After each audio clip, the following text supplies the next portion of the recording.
Your contract for Greenland, man. Well, if it ain't Tweedledee and Tweedle a bunch of dummies. First of all, whose baby powder is this? Anyway, that being said, where's my mask, Kalinowski? Where's your mask? Where is Hey, it? what are you doing? I know it's Hey, Chong, don't you have a match to go loose? I'm gonna win. Get out of here. Pup mask you out of here. I can't do that yet. I need my mask. Was it you? They said it was a shadow figure. I've got too gray in my beard. I shine from my beard. What about you? Who's this guy? You don't need to concern who this guy is. You don't need to worry about that. You need to worry about going out there a with lawyer or match. something? Yeah. What? Don't worry about it. Where's that? Don't worry about it. Is he out shopping for you? We have that under control, all right? He's right where we want him. You are literally making everyone stupid by being here. No one took your mask. We have done what we wanted when we wanted. And yeah, I broke up with your lion's den. And the League is stronger because of it. Interesting. And where are you coming from? And what's your name again? Oh, don't worry about that. And I've handed you the opportunity to compete in the Commissioner's Ball. And you are accusing my clients of theft? You better go bye-bye before your opportunities do. I'm putting up a $5,000 reward to find my mask. Does that tickle your fancy? What is with him? He's the love of him. He's a dope, that's it. Yeah. Well, yeah, that's stating the obvious. I would think so. But this has got to be a very special meatball sandwich.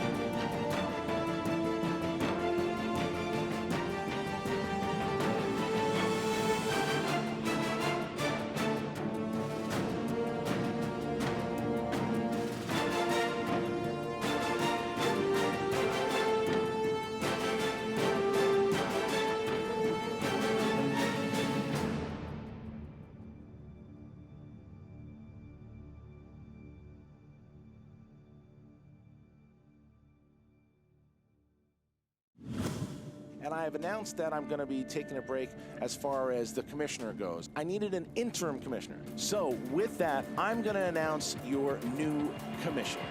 Ladies and gentlemen, your brand new commissioner, Thad Williams! If there was one person that's not going to take crap from anybody, it's Thad Williams. So I figured until I lose the championship, Thad Williams will be the active commissioner. I'm looking forward to taking over the reins and doing you proud for a couple weeks while you take a break. Thank you, Thad. I appreciate it very much. You're in good hands, guys. Sign it. It's the fourth one right there. Sign right there. Will you sign a contract? Yes. I've got one right here. For as long as I do have this, you should be running it, so we'll do a handshake and then we'll call it a deal. You know, I'll drop a contract and we can just sign it both, just so we're all on the same page. You love that contract. I do love those. All right.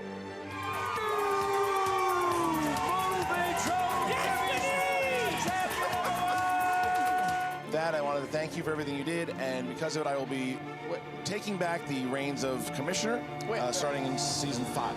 I have the contract right here. It says you forfeit all rights here and within, et cetera, et cetera. Yeah, this says I'm going to be the commissioner for 6 months. Why? You signed it. Your signature's right here. You signed it, and You told me at the Spectacular, after 6 months, this is over, I get my position back. It's been about 6 months. did you really not read the contract? I needed to read that fucking contract. And with that, That's it. The winner of the The title belt challenge is mine. I know you're a contract man. I am. I drew up my own contract agreement.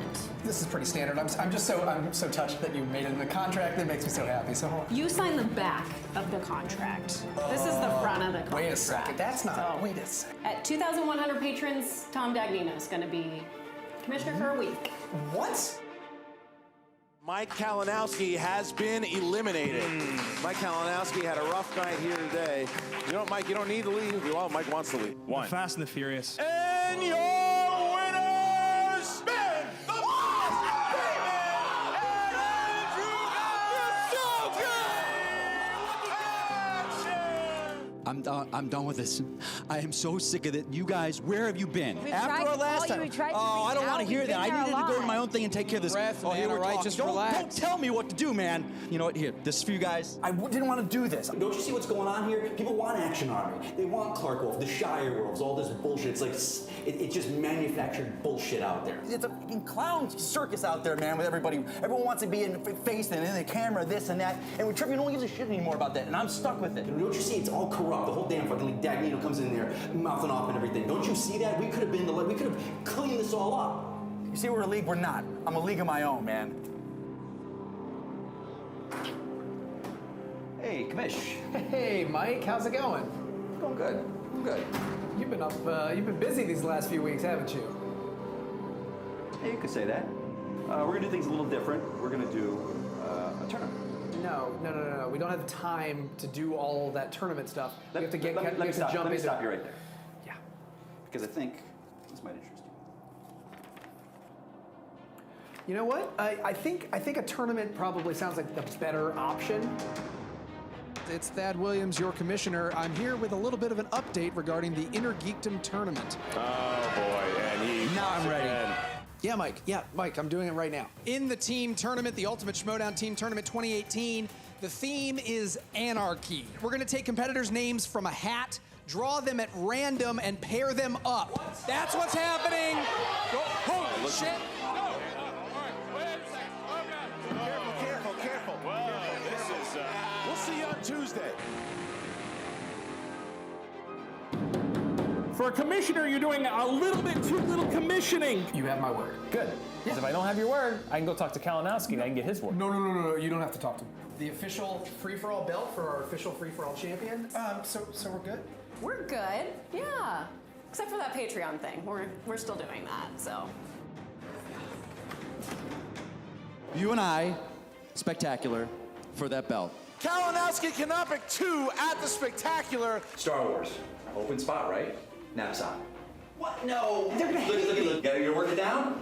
Yeah. Great to see you again, pal.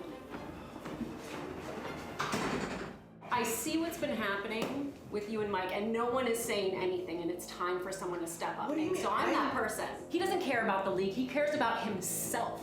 I think that he cares about the league, and I know that I care about the league. He's giving himself a title shot. He's giving Ken a title shot. I am the commissioner. I'm doing what I can. I'm getting this league. They're all the people that are going to walk. You didn't honor my contract. Okay. Either you're going to resign and these people are going to stay, or you're going to stay and these people are going to walk. The only thing you can do to change this is to tell Mike no. Catch me if you can. And your winner! How are they going to take this defeat? I tell everyone out there, it doesn't matter win or lose, it doesn't matter what we're doing with corruption. So now, the winner of this team match, whatever happens, whoever wins, we're gonna make it a triple threat. No. He grew a pair of balls. It came out of nowhere, his balls just dropped right in front of me. I mean, that's the way he put it down, so hey, what do you want me to do? Make him dance one more time? All right, man, you got it. Okay. All right, bud. You've lost focus, but it's time to gain focus and execute the plan. You remember this, don't you? This right here. This is your way out, my friend. You challenge Harloff. No. All you gotta do is challenge Harloff. It's as simple as that. Just say yes. Go yes. You had your little fun with your no moment. Now I'm gonna have my fun, just like always.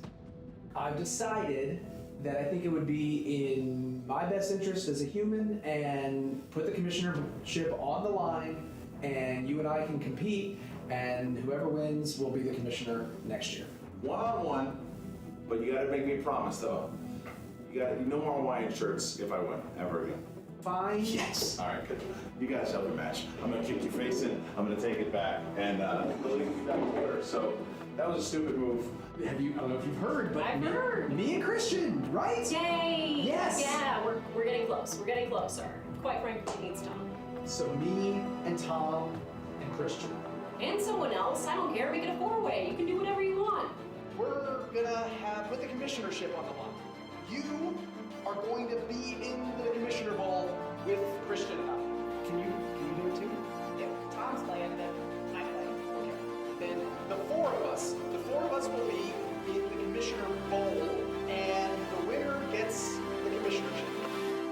So now it's a four-way for the commissionership. Am I excited for it? You bet your ass I am. I have a chance to potentially become commissioner and take power away from Tom. Yes, please and thank you. I will do that. I am a businessman, and this business is thriving because of what I've done. If Christian or Dagnino or Emma or anybody else wants to come for my job, I will defend it.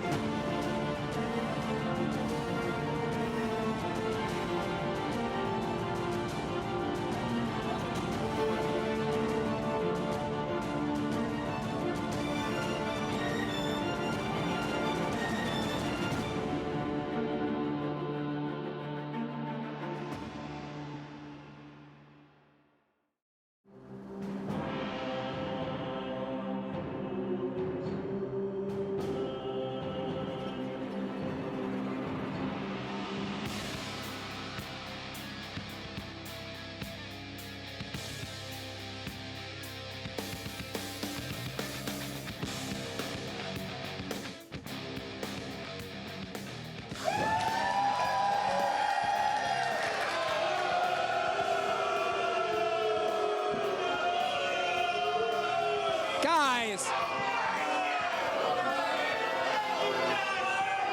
Stop! Hey! Hey! Hey! Hey! Hey! Stop it! I am in charge here.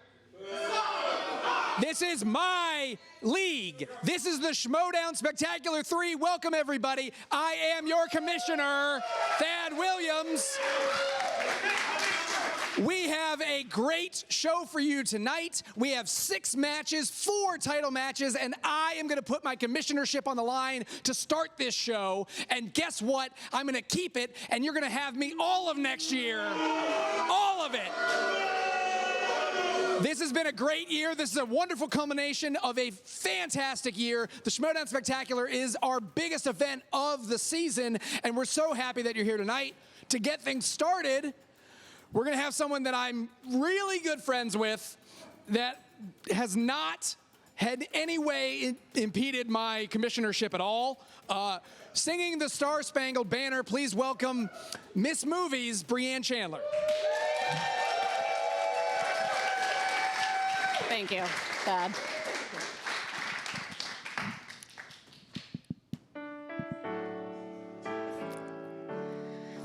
Oh, say, can you see by the dawn's early light what so proudly we hailed at the twilight's last gleaming, whose broad stripes and bright stars through the perilous fight o'er the ramparts we watched were so gallantly streaming, and the rockets' red glare, the bombs bursting in air, gave proof through the night that our flag was still there.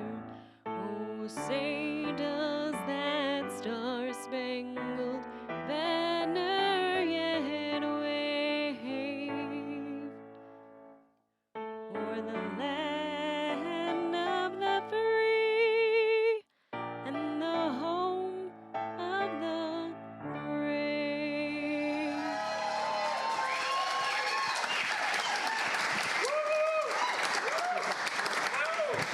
Give it up for Brianne, please. Yes. And Brianne will help call this first match of the day, and assisting her will be none other than the host of the Schmoedown Rundown, Brad Gilmore. Yeah.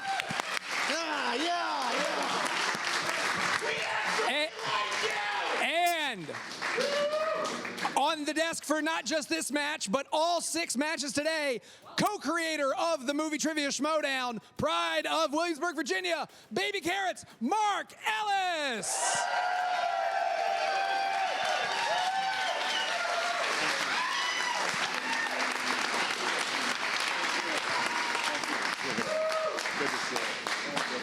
You all can take your seats and, yeah.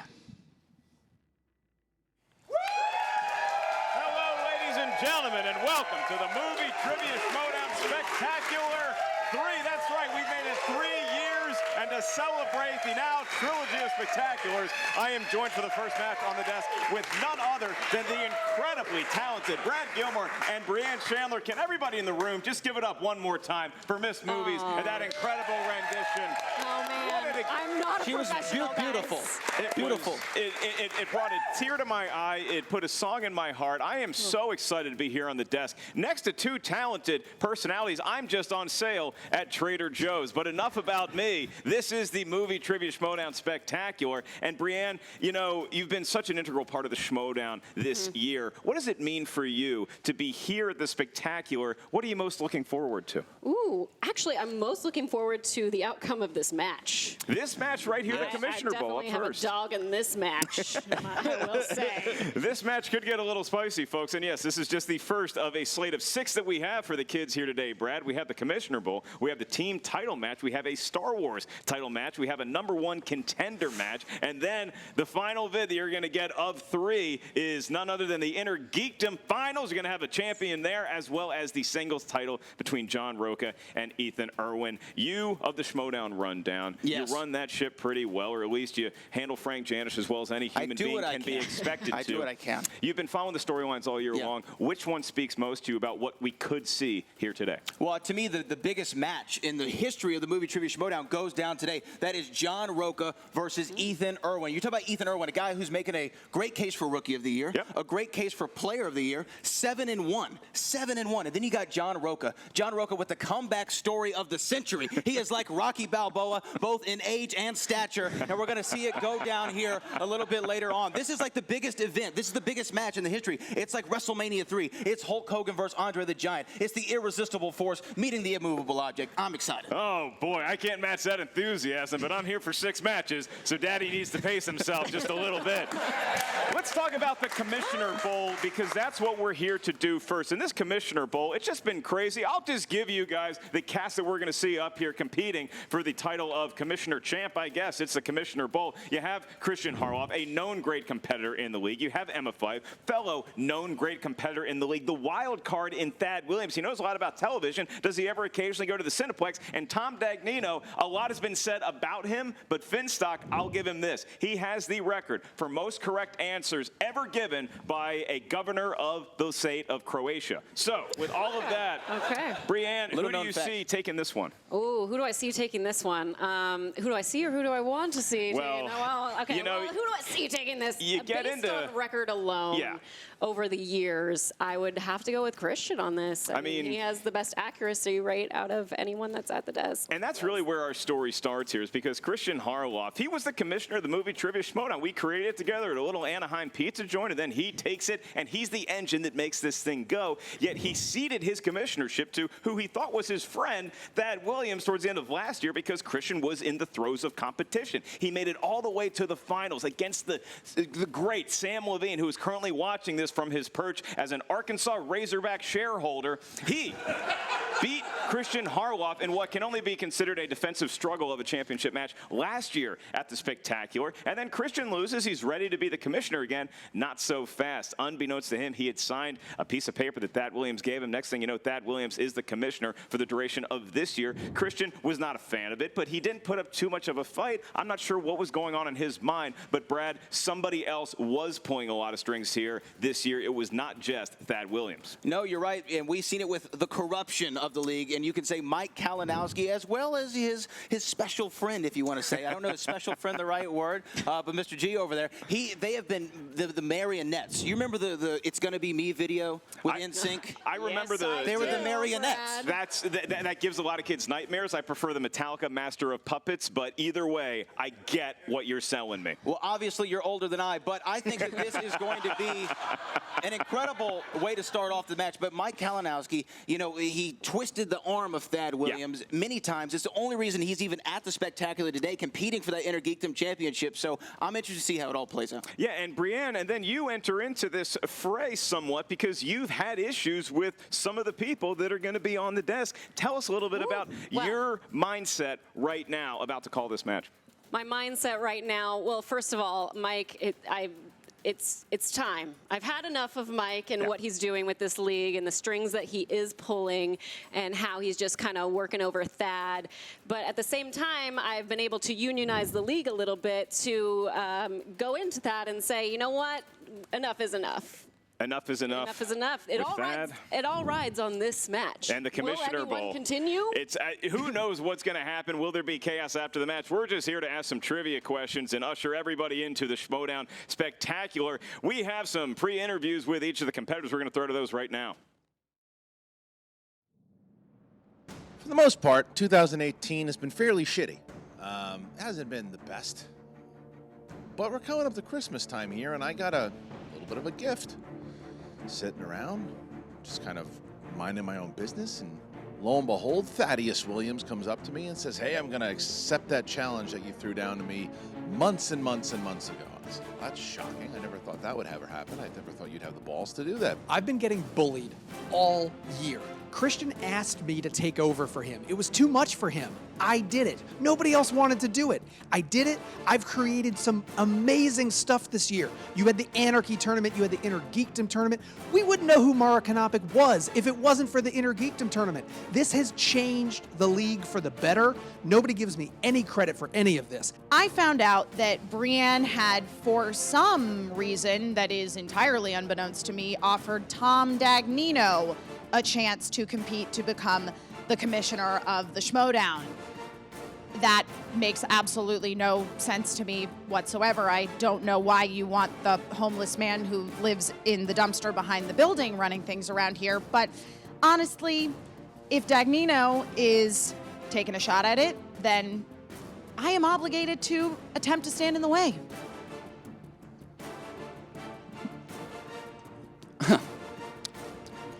You know, I'm playing a dingbat, a ding-dong, and a moron. You could put them any way you want, because they all fit that criteria. I don't know what's going on with Kalinowski and this Paulie G character, whoever he is, but whatever they're doing, whatever they're making Thad run around doing, they inspired him to get it back and say, let's put it all on the line. So now it's a four-way for the commissionership. I feel like now is the time that I really have an opportunity to help reclaim order here in the Schmoedown League. I mean, I don't know what Thad's deal is. I personally like Thad a lot as a person, but he has definitely proven that he's not willing to stand up to bullies. If you want to come in and say that I have to challenge a bunch of people for my job so I can keep it, fine, whatever, I'll do it. I competed in this league before. I was really good in this league. People said that I'm the better of the two people. Sorry, Aaron, please don't cut that. Now I finally get, into the ring here, and then someone goes and steals my mask. Now I got it. That's my good luck charm. You know what? I have an idea who it is, and I'll tell you what. If I find out who it is, it's going to be grand opening, grand closing for him. I am genuinely so excited to be here with you today, Christian and Thad, throwing down in the Movie Trivia Schmoedown arena. And Tom, I just don't like you. As I sit back here, win or lose, which I think I'm going to win, even without the mask, I'll still be a winner, because I always am. Period, point blank. So I'm going to compete, I'm going to do my best, and I'm going to keep this frickin' job, even though all these people are always coming after me. Nobody takes me seriously. It's driving me insane. But you know what? It's for the betterment of the league, and I'm going to stick with it. I don't know what's going to happen. What's going to happen is me having fun, answering some questions, being able to take Dagnino out, and shaking Emma's hand. It's going to be fun. You guys are going to enjoy it. So, hey, Thad, get ready. It's going down. And Mr. Mike Kalinowski, whatever you're planning on doing, whatever you got cooked up, it all ends today, brother.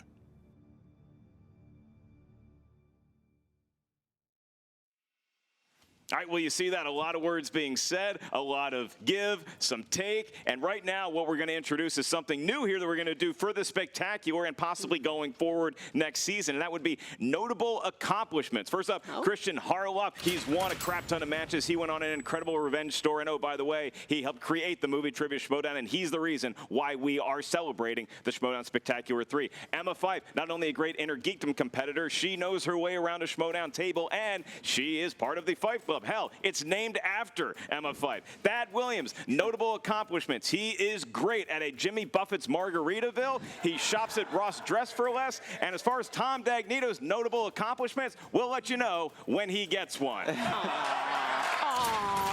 All right, and for the introductions of today's competitors, I turn it over to the much younger, handsomer than me, Brad Gilmore. All right, here we go.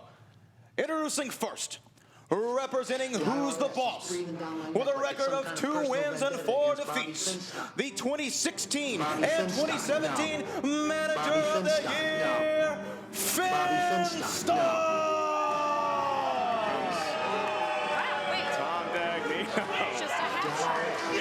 What an entrance. The mask, we're not sure.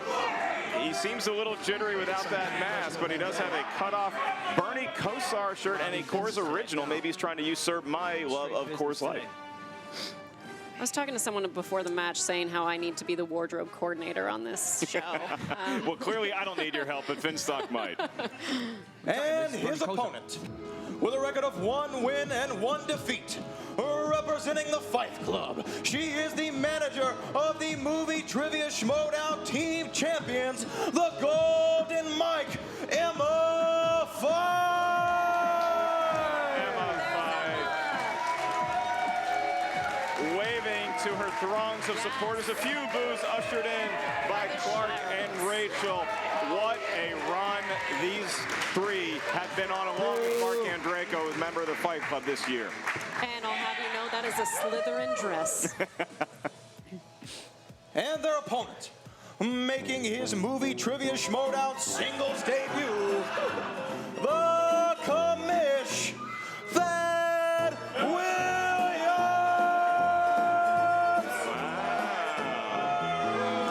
Thad, trying to remind the crowd of booers that he is still in charge. Doesn't look like they care about him.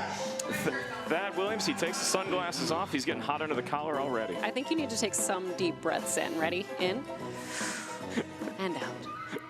She doesn't even like it. She's humping it. You know. Where's your dad, Kalinowski? You know what? I'm my own man.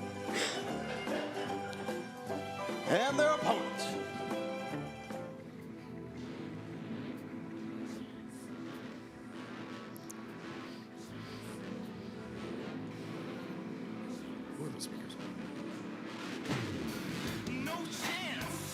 with a record of 8 wins, 4 defeats with 5 knockouts. He is the former team champion. He is the former Movie Trivia Schmoedown champion of the world, Christian Darth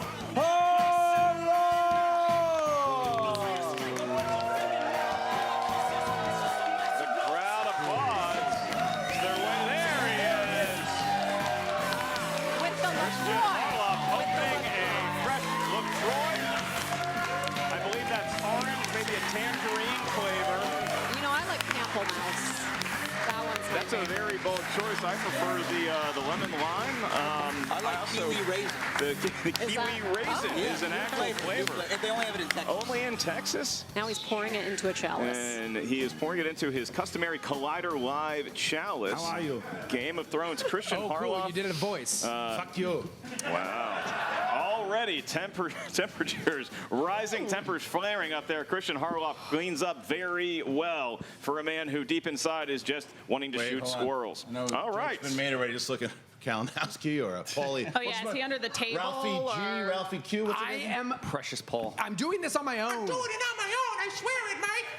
Do you have like an earpiece there? Kalinowski is just talking directly to you and feeding you everything the victim to say. here. And... Don't make fun of me, Emma. All right, I'll remind the competitors My we're going to try to goodness. have a fair fight. We have security on hand for the spectacular. We have not heard of any shenanigans happening yet. Hopefully it stays that way for all 6 matches, but particularly for this one. This Very is like true. One dinner winner, at my 3 house. losers. My kids. I will now Thad. try to corral all the children / primates that are currently on the desk. For the rules of round number 1, it's going to play like a normal extended match might when we have more than one competitor, but round 1 is the same. 8 questions going to be asked to the field. As soon as you hear the question that will be asked by either Brad or Brianne, simply write down your best attempt at an answer. You're going to have about 15 seconds to do so. Each question is worth 1 point. There is no penalty for missing a question. There is no stealing of an answer in round number 1. I will remind each of the competitors, not only is this a 3-round match, you have 3 usages of the JTE rule throughout the duration of the match. If you're not sure, he's actually still alive, Finstock. If you are not sure you heard a question right, you need a question repeated, you want to buy yourself some time, use a JTE rule. You also each have 1 challenge to be used at any time throughout the duration of the match. I shudder to think that each of these competitors is probably going to use at least 1 challenge during these 3 rounds. As soon as you are mathematically eliminated, you are out, and the rest of the competitors will continue to compete until we have a champion of the Commissioner Bowl. And now I will start with Tom Dagnino, gingerly though I may. Tom, are you ready? Where is my mask? Do you know where it's at? No one knows where your mask is. Because that's a big conspiracy. Listen, you know, the chips have been stacked against me forever here, and you're the #1 culprit. You think I did it? Yeah. Oh, okay. You're the dingbat. Okay. You're the ding-dong. So are you ready? Right. Yeah, it was more of a yes or no question. Emma Fife, are you ready? Yes, Mark, I am ready and capable of answering the questions that are asked of me. Thank you very much. Neighbor Thad Williams, are you ready? I'm here. Christian Harloff, I think I know the answer. Yes, Emma, you're a classy individual. We're ready to go. Let's do it. Let's get ready for the Movie Trivia Schmoedown. Spectacular. Part 3, asking the first question will be the fresh voice, Brad Gilmore. All right, competitors. I love your show, by the way. Thank you. It's very good. It's very good. But don't suck up, Christian. I believe he was talking to me. Oh. He watches Movie Talk daily. Your first question. In the category of action-adventure, Peter Weller played the titular crime-fighting cop turned cyborg in how many RoboCop films? Oh, man. You talk about an incredible franchise. A great Kanye West song. Has fallen on some hard times. I love the remake, personally. Our Michael Keaton RoboCop fan. remake. 5, 4, 3, 2, 1. Pens down. Go to Dagnino first.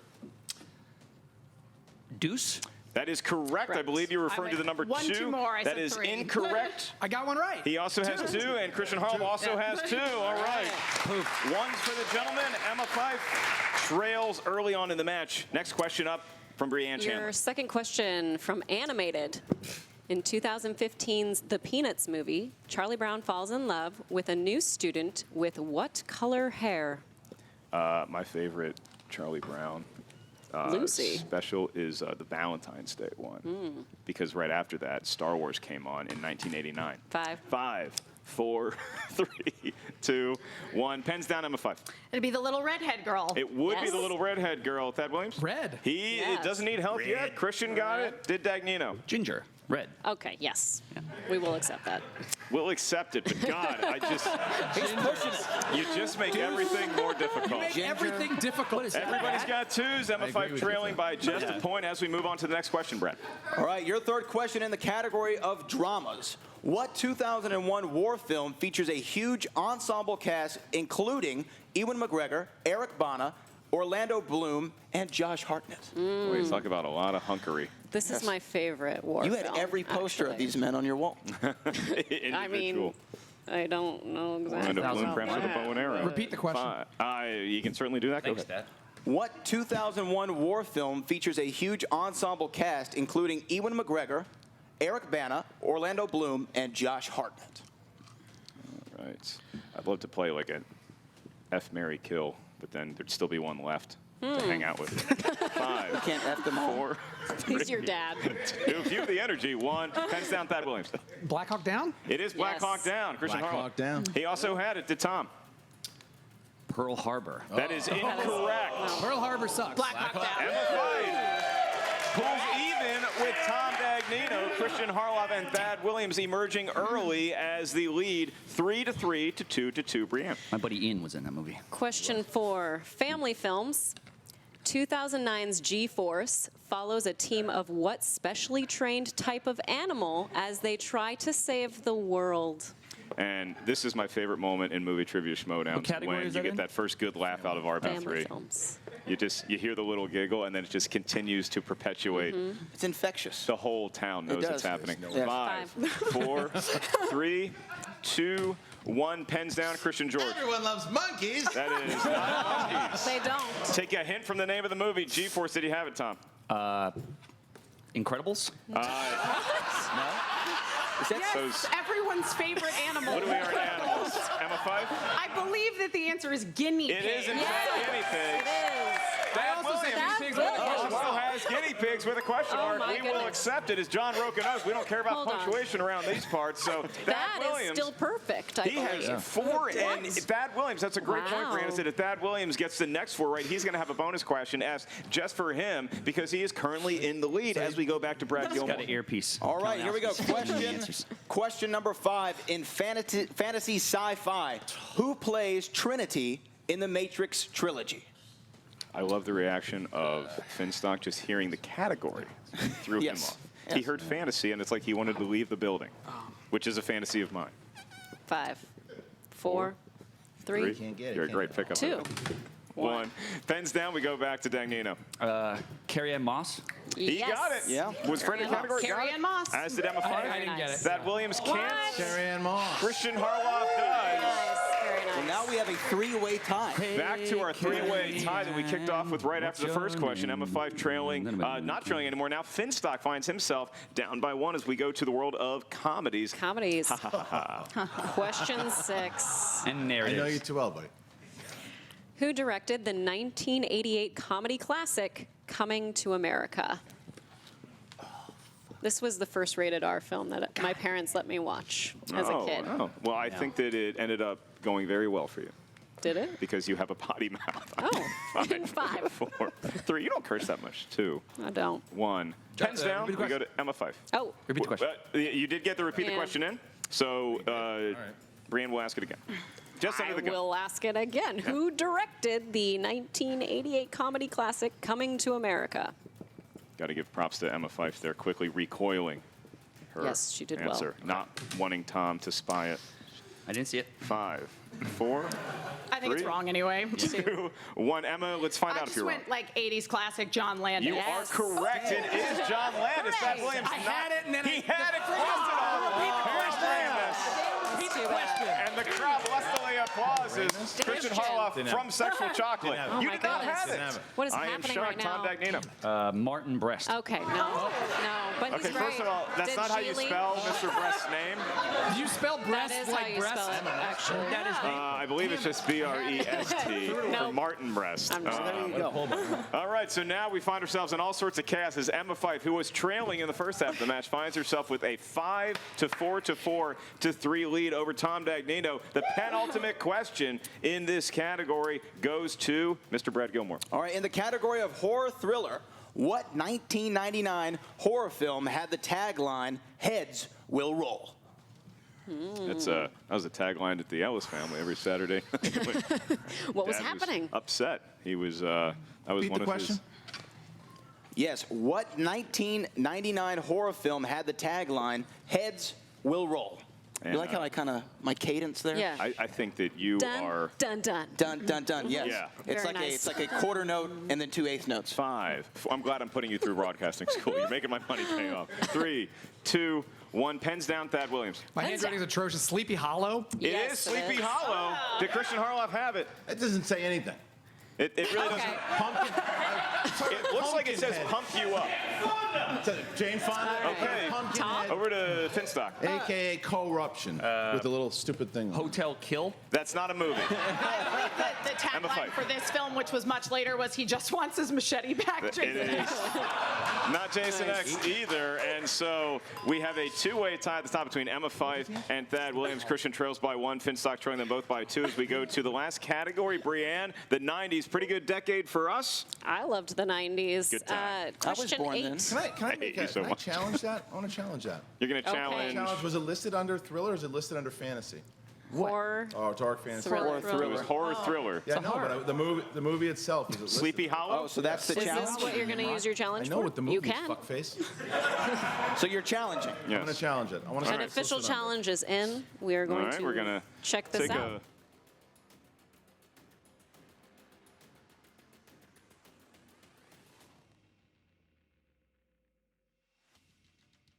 We're back after the challenge that was There's your curiously challenge, issued buddy. by Christian Harloff as though he just wants today to go even longer. Sleepy Hollow goes by a number of different categorizations. It has been called a fantasy. It's been called a gothic film on IMDb. It is listed as a horror movie. That's what we're going with. It is considered a horror film. It can fit into many genres, as many of the questions that we ask here today feature movies that can be categorized as multiple genres. Again, the guy didn't know John Landis directed Coming to America. Can you really trust him? All right. That's Coming to America? Fuck off. I should have got that. Sexual Chocolate, ladies and gentlemen. Okay, so we go to Brienne. I I'm digress. gonna read it. Now we get to talk about 90s movies once again. We do. Yeah, let's pull Can you that up scroll right that here. up for me. And there you I are. appreciate it. Thank you. 90s movies. That's right. Who stars as Tracy Flick, an irritating overachiever who goes to great lengths to become the president of the student council in 1999's election? Brad Gilmore, just for the record, your age, sir. Hmm? Your age. How's that relevant? Did you live through Windows 95? What's that? It was awesome. I'm unfamiliar Rolling with the Stones, term. Start me up. 5, 4, 3, 2, 1. Pens down. Christian Harloff's up Reese first. Witherspoon. He got that one. And Christian goes into the realm of 5-pointers for now. Dagnino. I was set up on a blind date with her once, but I didn't go. Okay. Reese Witherspoon. Reese Witherspoon. There you go. He got it. He pulls the 4 points. Emma Fife have it. Reese Witherspoon. She's currently enjoying a solo lead unless Thad Williams also got it. I He feel did. much more like Matthew Broderick in this movie, but Reese All right. Reese 6 to 6. Emma Fife, Thad Williams, both achieving 6 points in round number 1. That's a pretty impressive point total in round number 1, regardless of who you are or what you're competing for. Christian Harloff one behind them at 5. Finstock picking up the slack at 4 points. And now we move on to round number 2. This is known as the wheel round, the wheel of fate, doom, and will be serving justice. That wheel is currently featuring sponsored slices, and the wheel itself is sponsored by our own Nathan Ovendale. Crowd, how about a round of applause for Nathan?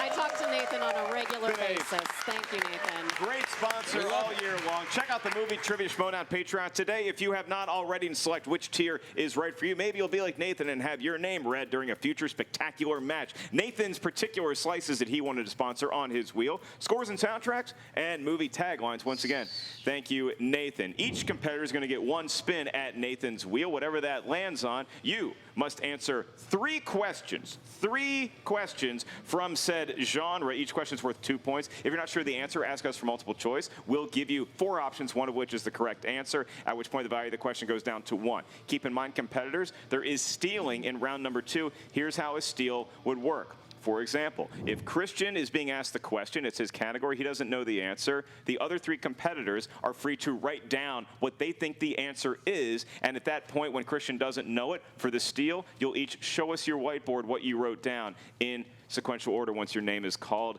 Hopefully that's clear enough for all the competitors. Okay, let's get the spinning going. It is Emma and Thad, and I believe I will defer to Emma Fife because she is sitting in the closest to the favorites chair, which is somehow occupied by Tom Dagnino.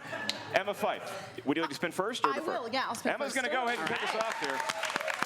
Opponent's choice, spinner's choice right on the wheel. You wonder if they're going to factor in because we have 4 competitors spinning the wheel. The odds are good here, Brad. The odds are definitely good, and as the wheel goes round and around, well, there's no Harry number. Let us see.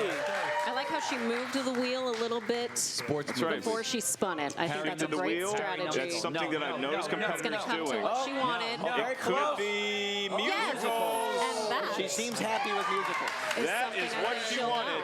She's She wanted musical. She got musical. So Emma Fife will now have the challenge of answering 3 questions from the category of musicals. I think it's only appropriate to have Brianne Chandler be the one that asks you said questions from the category of musicals. Your first question, Emma. What is the opening song of Prince's 1984 rock musical, Purple Rain? Give me the multiple choice. Is it A, Let's Go Crazy, B, When Doves Cry, C, The Beautiful Ones, D, Purple Rain? I'm going to go with B, When Doves Cry.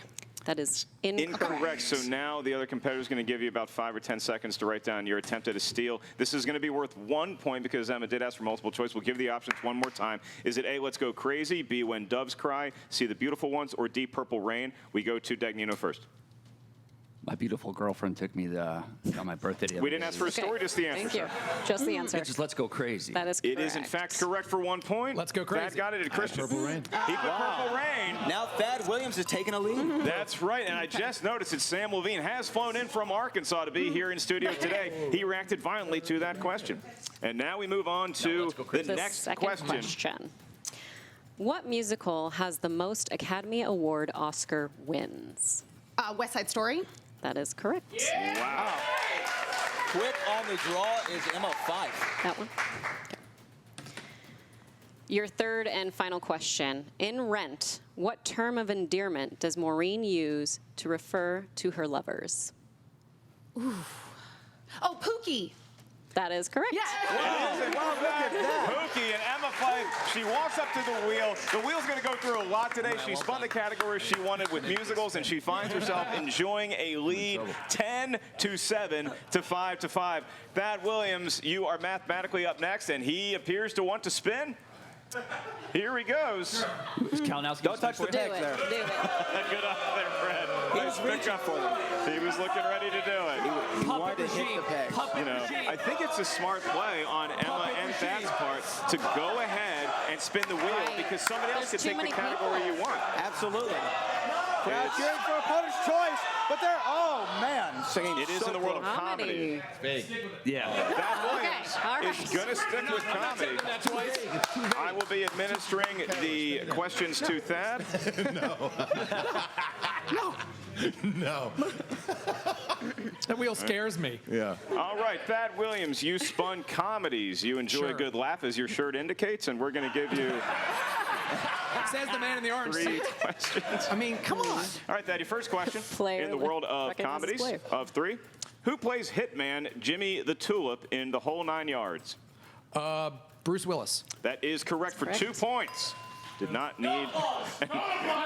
Crowd not impressed by that answer. Very silent here. Okay, Thad, your next question. In the 2009 film, I Love You, Man, Paul Rudd is a real estate agent who is trying to sell what celebrity's mansion? Multiple choice. Is it A, David Hasselhoff, B, Lou Ferrigno, C, Tom Selleck, or D, Patton Oswalt? Lou Ferrigno. 1 point for Thad Williams. Slap in the base, I didn't know that. And your last question, Thad. In the world of romantic comedies. Romantic comedies? Sorry, your last question in the world of Just comedy, right? Just come. Your question is, what was the name of the summer camp Wednesday and Pugsley are sent to in Addams Family Values? Wow, it's really Sklucky. Oh, man. Multiple choice. Is it A, Camp Anawana, B, Camp Chippewa, C, Camp Kikaki, or D, Camp Tamaqua? B. You said B? B as in boy. Then I'll give you a point. Yeah, Wow. that's correct. Wow. Thad Williams, well maneuvered by both competitors so far here with their respective choice of musicals and comedies. Thad enjoying a 1-point lead over Emma Fife. Christian Harloff, you're up next. Would you like to spin?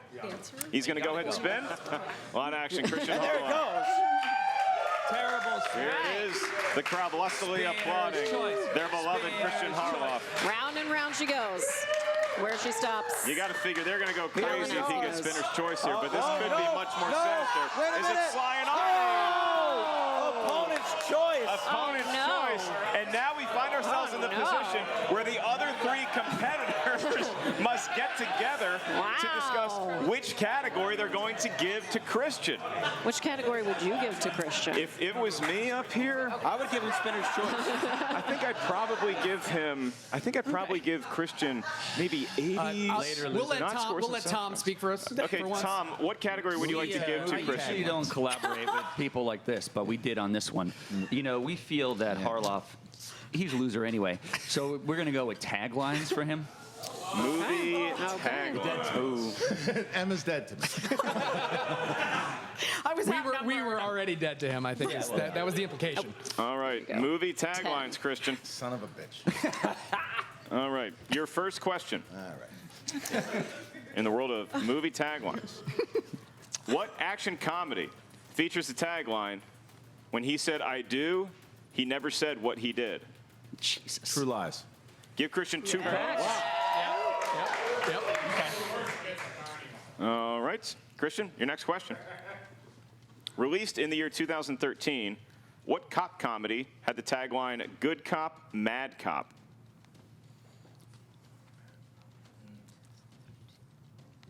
Multiple choice.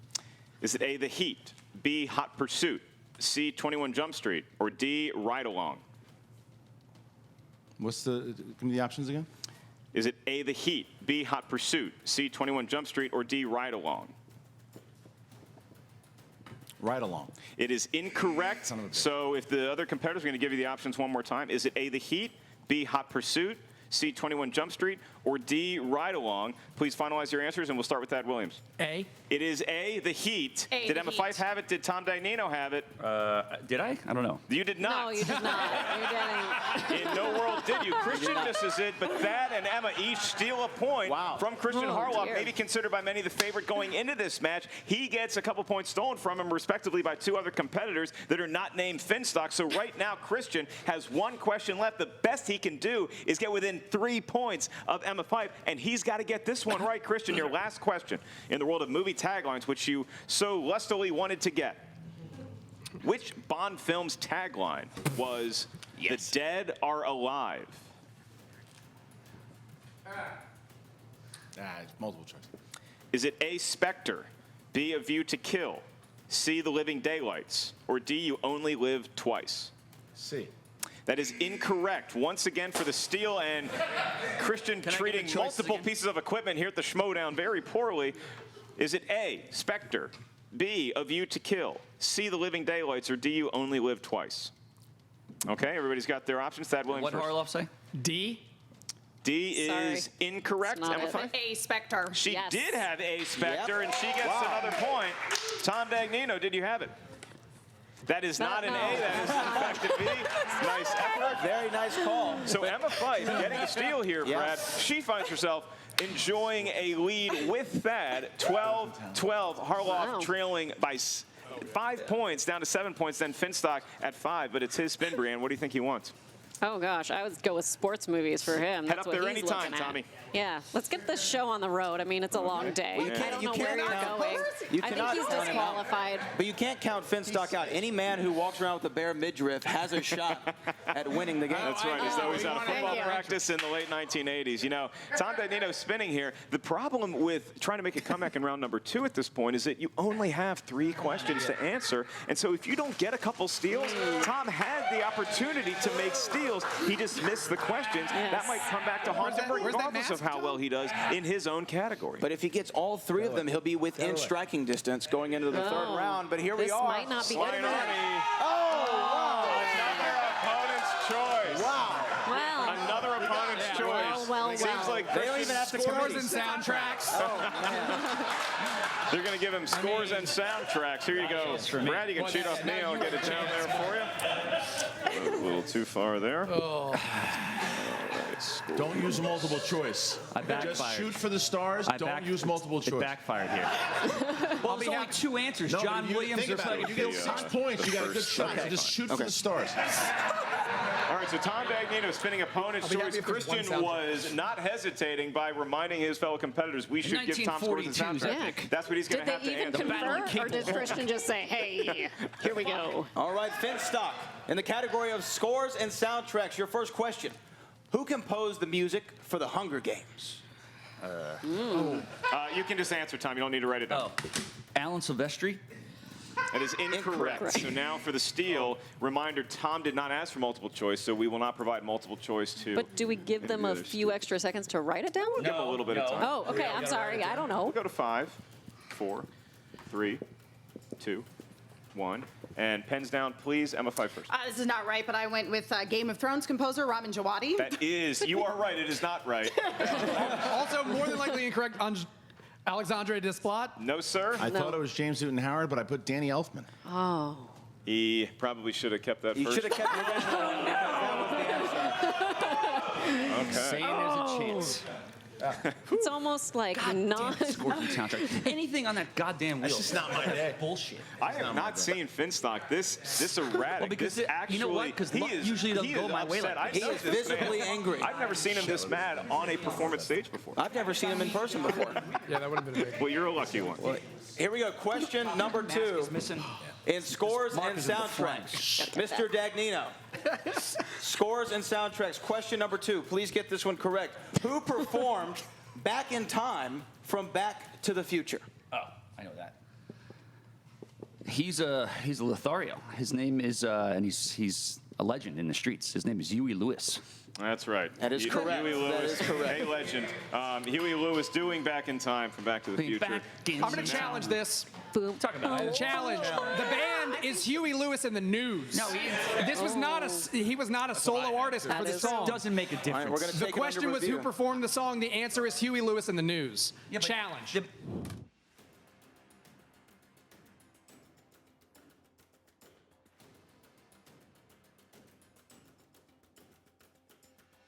We're back, and after consulting lengthily with a number of our judges here, I'm going to make a ruling now on whether Tom Dagnino should be awarded the points for saying Huey Lewis performed Back in Time from Back to the Future. It's going to be a controversial ruling either way, I'm sure, but there's two factors here. One is that it's not like you're saying the Beatles or the Rolling Stones and you answered Mick Jagger, John Lennon, or Paul McCartney. You actually did get the name right of the front man, the leader of the band, Huey Lewis, and I jumped in pretty quickly to my own fault and gave Tom the 2 points without following up and asking if he did know the news. It is my confident assertion that Tom Dagnino does know that it's Huey Lewis in the news. I am giving Tom Dagnino the 2 points for answering Thank Huey you, Lewis. everybody. It was a Thank first you. challenge by Thad. I appreciate that. Thank you so much. I get that. I had to try. Everybody wants to win or to win. I think it was a worthy challenge by Thad, Definitely and worthy it just challenge. so happens that Huey Lewis in the News is Thad's all-time favorite band, so there you go. I had to try. All right. Question. Hey, if I can get 2 points on a movie and scores. Let's get back to the match. Brad question. Gilmore, That's my one more favorite. question to ask to Tom Dagnino. Mr. Dagnino, your third question in the category of scores and soundtracks. For what film did Italian composer Ennio Morricone win his first Oscar for Best Original Score? What's the year? We can't give you No any other year. information, sir. It's a This fair could be like question. this could be 1920 or it could be 2018. What's his name again? Repeat the question, please. Repeat the question. Okay, he's using another JD. Name again. For what film did Italian composer Ennio Morricone win his first Oscar for Best Original Score? You know what? I'm going to go to multiple choice because, you know what? I'm not giving these losers 2 points. Okay, All good. right. Not that anybody knows this. your Leo options- Marconi. What do you? Stop talking. Your Make options are, All right, go ahead. Mr. Dagnino, your options are A, The Mission, B, The Good, the Bad, and the Ugly, C, The Hateful Eight, or D, Once Upon a Time in the West. You can You just don't have to tell us. write it. You can verbalize. You can just tell us. Let me get those numbers again. Let me get those A, B, C, D. Let me get them A, again. The Mission, B, The Good, the Bad, and the Ugly, C, The Hateful Eight, or D, Once Upon a Time in the West. I'm going to go with C. And that's what he does. C is correct. And that's C what is he correct. does. He takes up a lengthy amount of time, but he does get the correct answer after multiple choice readings. Tom Dagnino finds himself actually up by 1 on Harloff, who surprisingly, to my shock, is trailing the field by at least 1 point. Chris only has 7 points. Emma Fife, 12 points. Thad Williams, 12 points. How has this you know what? I don't want to know how it's happened. I just want to know what's going to happen. Who do you think is going to get them all right going into round number 3? All right. I have no idea who's going to get them all right. I kind of hope that Bob does. But I have no idea what's going to be happening. Brad This is Gilmore. actually very exciting, You know, I will say. I go off momentum, and right now, in my opinion, the momentum is on Thad's side.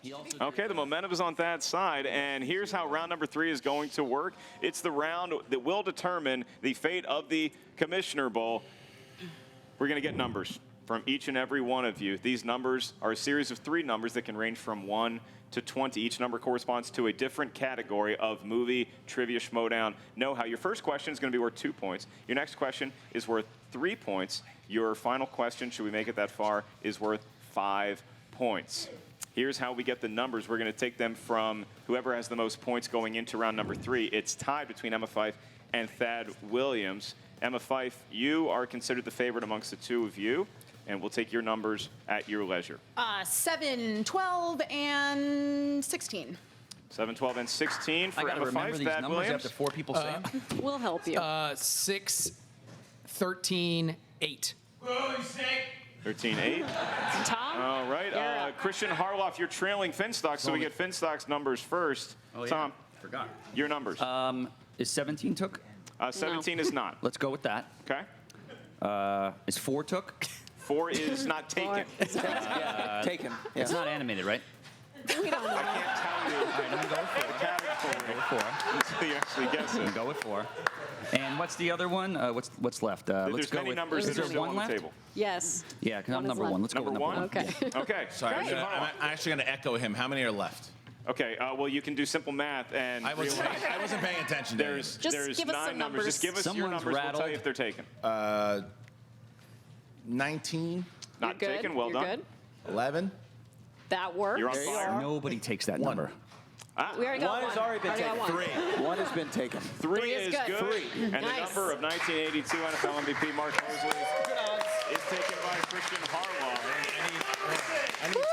All right, 19, 11, and 3. And I will be administering all of the round 3 questions to Okay. each and every There's a loser who took my mask. competitor. Oh, gosh. That's exciting action taking place off camera. In a general direction. Christian Harloff. Yeah. Surprised that I'm asking my compadre here in the Schmoedown first, but you have a chance to catch up now. Yeah, if you can get some points. On my way today. You set number 2, you set number 19. That's your 2-point question, and that corresponds to movie quotes. All right, perfect. Movie quotes. Adios, muchachos. Your first question. In what classic film will you hear the famous quote, "Here's looking at you, kid"? Casablanca. 2 points for Christian Harloff. All right. And now we go to Tom Dagnino. Tom Dagnino, you get a 2-point question. It's number 17, and that is the world of comic book movies. Oh. Okay? And your question for 2 points. Who wrote and directed the 2016 film Suicide Squad? David Ayers. That is incorrect. Looking for David Ayer. David Ayer. Whoa, I'm challenging it. I'm challenging it. You There's can not use your two challenge of if you him. want. Yeah, I'm challenging it right now. Okay. All Finstock right. has challenged David Ayer. the Ayers. roller. I said David Ayers. Ayers. The David third Ayers. challenge Yeah, of the game so That's far. That's right. Third challenge of the game so far.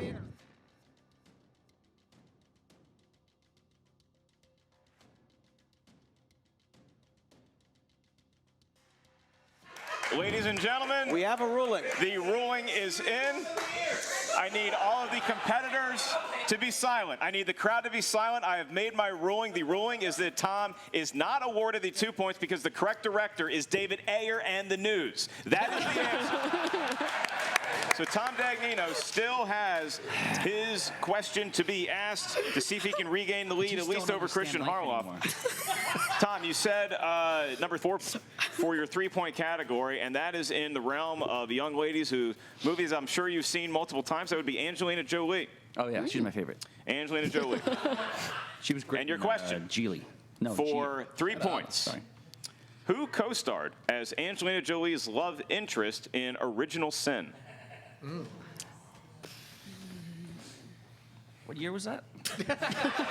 Can't tell you. Not how this works. Once again, cannot tell you that. I can just give you a Original countdown. Sin, 5, 4, Repeat the question. 3. That's your last JTE No, rule. it isn't. Yes, it is. It Yes, it certainly is. I think you were gifted another one earlier. More at least. Tom, your question is who co-starred as Angelina Jolie's love interest in Original Sin? I think that was like 1990s, like 84, right? Kidding. It's like 2000. And we're going to go to 5. I'm going to go with Antonio Banderas. 4. It is Antonio Banderas. Correct. Did he say Banderos, though? I think he said Banderas. Antonio Banderas, All that was right, all Finstock's right, 3-pointer. So now back to Christian Harloff. That's right. We go back to Christian. It's called the Commissioner Bowl. Right now, it's a toilet bowl tense. between Christian and Tom. Hey, I'm only one down. Christian, we go to number 11 for your 3-point question to regain the lead on Tom. And now it's going to get interesting because if Christian hits this, it's his 3-point question. He's going to be tied at the top with Emma and Thad. Christian, for number 11, the number of Super Bowl legend Mark Rippon. Star Wars. I'm sorry, which category did you want? That wasn't me. Okay, because the category you're getting is a young man named Charlie Sheen. He's the best. Charlie Sheen. All That right. checks out. And That's a your good guy. question is, Major League. in the film Major League, Fuck. the owner wanted to finish in last place so she can move the team to what city? Miami. She did want to go to That is Miami. correct. He's Wow. seen Charlie Sheen movies. And At so least now, Major League. Christian Harloff finds himself at his, what I would consider to be his rightful place in this matchup, the top. However, Thad and Emma have not had to answer a question yet, nor will they yet, because we go to Tom Finstock's last-ditch effort to stay in the game. It shouldn't be, though. I should have 13. Get out of here. This is for the lead. This is for the lead. That is correct, Brad. Finstock, you can be enjoying a 4-point lead if you get this question. I should be enjoying like a 7-point lead right now. And you selected Debatable. number 1.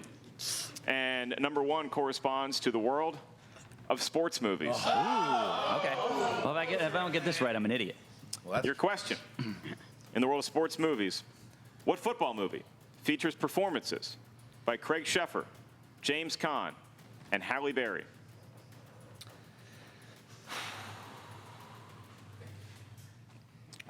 And we're going to give you the count. 5. James Caan. 4. Halle Berry. 3. 2. 1. Any Given Sunday? That is incorrect. Looking for the program. Thank you for The playing. program. And Goodbye. Tom Dagnino. Ladies and gentlemen. Well done.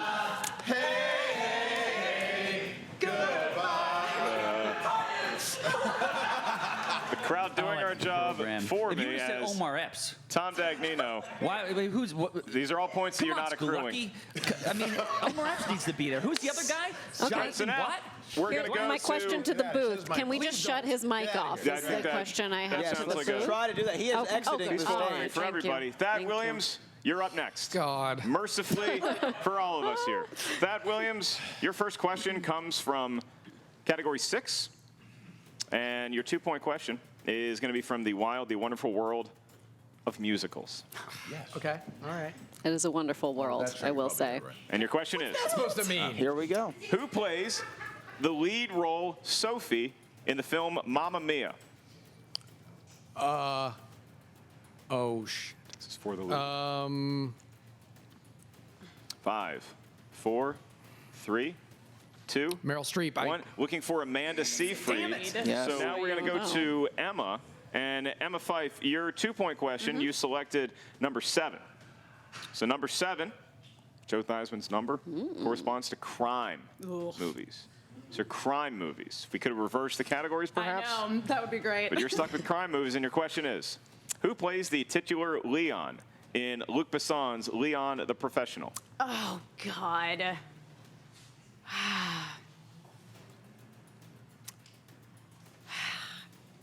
5. It's just not coming. It's not going to 3, happen. No, it's 2, not coming to my brain at all. 1. It's not coming. Looking for No. Jean Reno.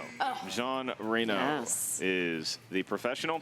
And we go back to Thad Williams. Okay. Going to bounce back to you.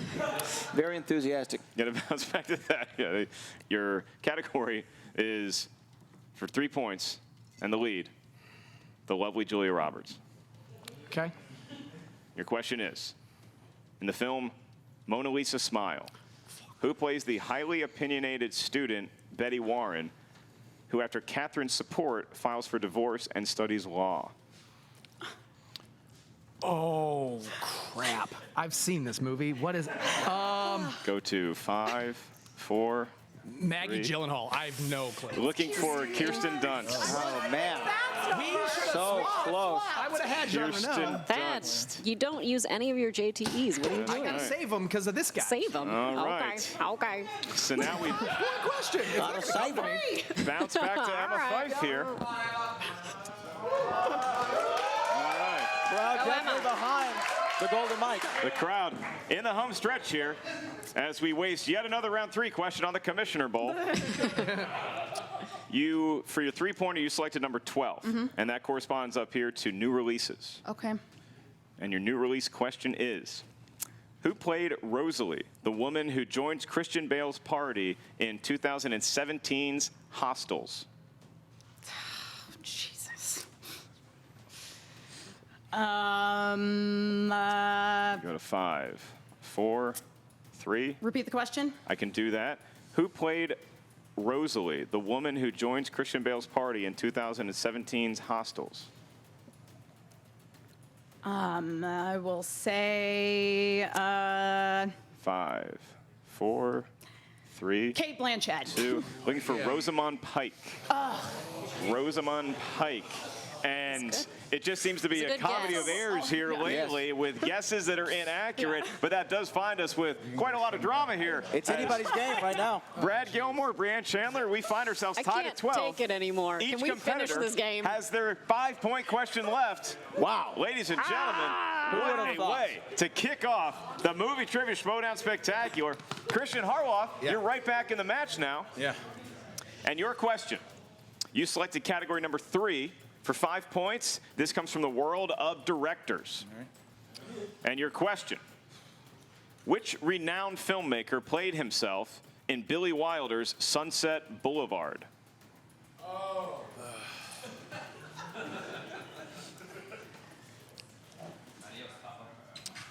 Go to 5, 4, 3. Repeat the question. Certainly can do that. Which renowned do I have left? filmmaker? How many do I have left? You have one more repeat after this. Which renowned filmmaker played himself in Billy Wilder's Sunset Boulevard?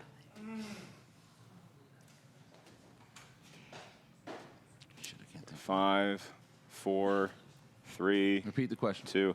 Which renowned filmmaker played himself in Billy Wilder's Sunset Boulevard? 5. Not yet. Go to 5. I don't even think he was around. John Huston. That is incorrectly for Cecil B. DeMille. I'm And ready for my close-up, Mr. DeMille. somebody between Thad and Emma Fife indeed ready for their close-up. As we move on to Thad Williams, can he get his 5-point question and break this losing streak that the Schmoedown finds itself in? Thad Williams, you selected number 8 for your 5-point question. That corresponds to a category maybe that you seen multiple times. That would be romantic comedies. Fine. Romantic comedies. And your question is, in My Big Fat Greek Wedding, what is the name of the restaurant that Tula's parents own? Wow. This is one of my favorite questions. Wow. Is correct. Wow. Shush your face. Gonna go to 5, 4. Repeat the question. I can do that. In My Big Fat Greek Wedding, what is the name of the restaurant that Tula's parents own? And once again, we go to 5, 4, 3. Repeat the question. In My Big Fat Greek Wedding, what is the name of the restaurant that Tula's parents own? That's your final JTE rule. 5, 4, 3. Athens Grill. I got 2. it. Looking for Dancing Zorbas. I appreciate Athens. Everybody's favorite. Dancing Zorbas. They have a chain of that in Houston? They do. They do have a Dancing Zorbas. Next to Papados. In Houston, right next to your favorite I do know the Papados. Dancing Zorbas. Emma Fife. Emma, I have good news and I have bad news. Yeah, okay. The good news is the stage has been set for you to knock this 5-pointer out of the park and walk away from the Commissioner Bowl winner for me, and to though, give is us it? all a much easier time. Yeah. Oh, dear. The problem, Yeah. the bad news, is that number 16 corresponds to a 5-pointer from the world of Sly and Arnie films.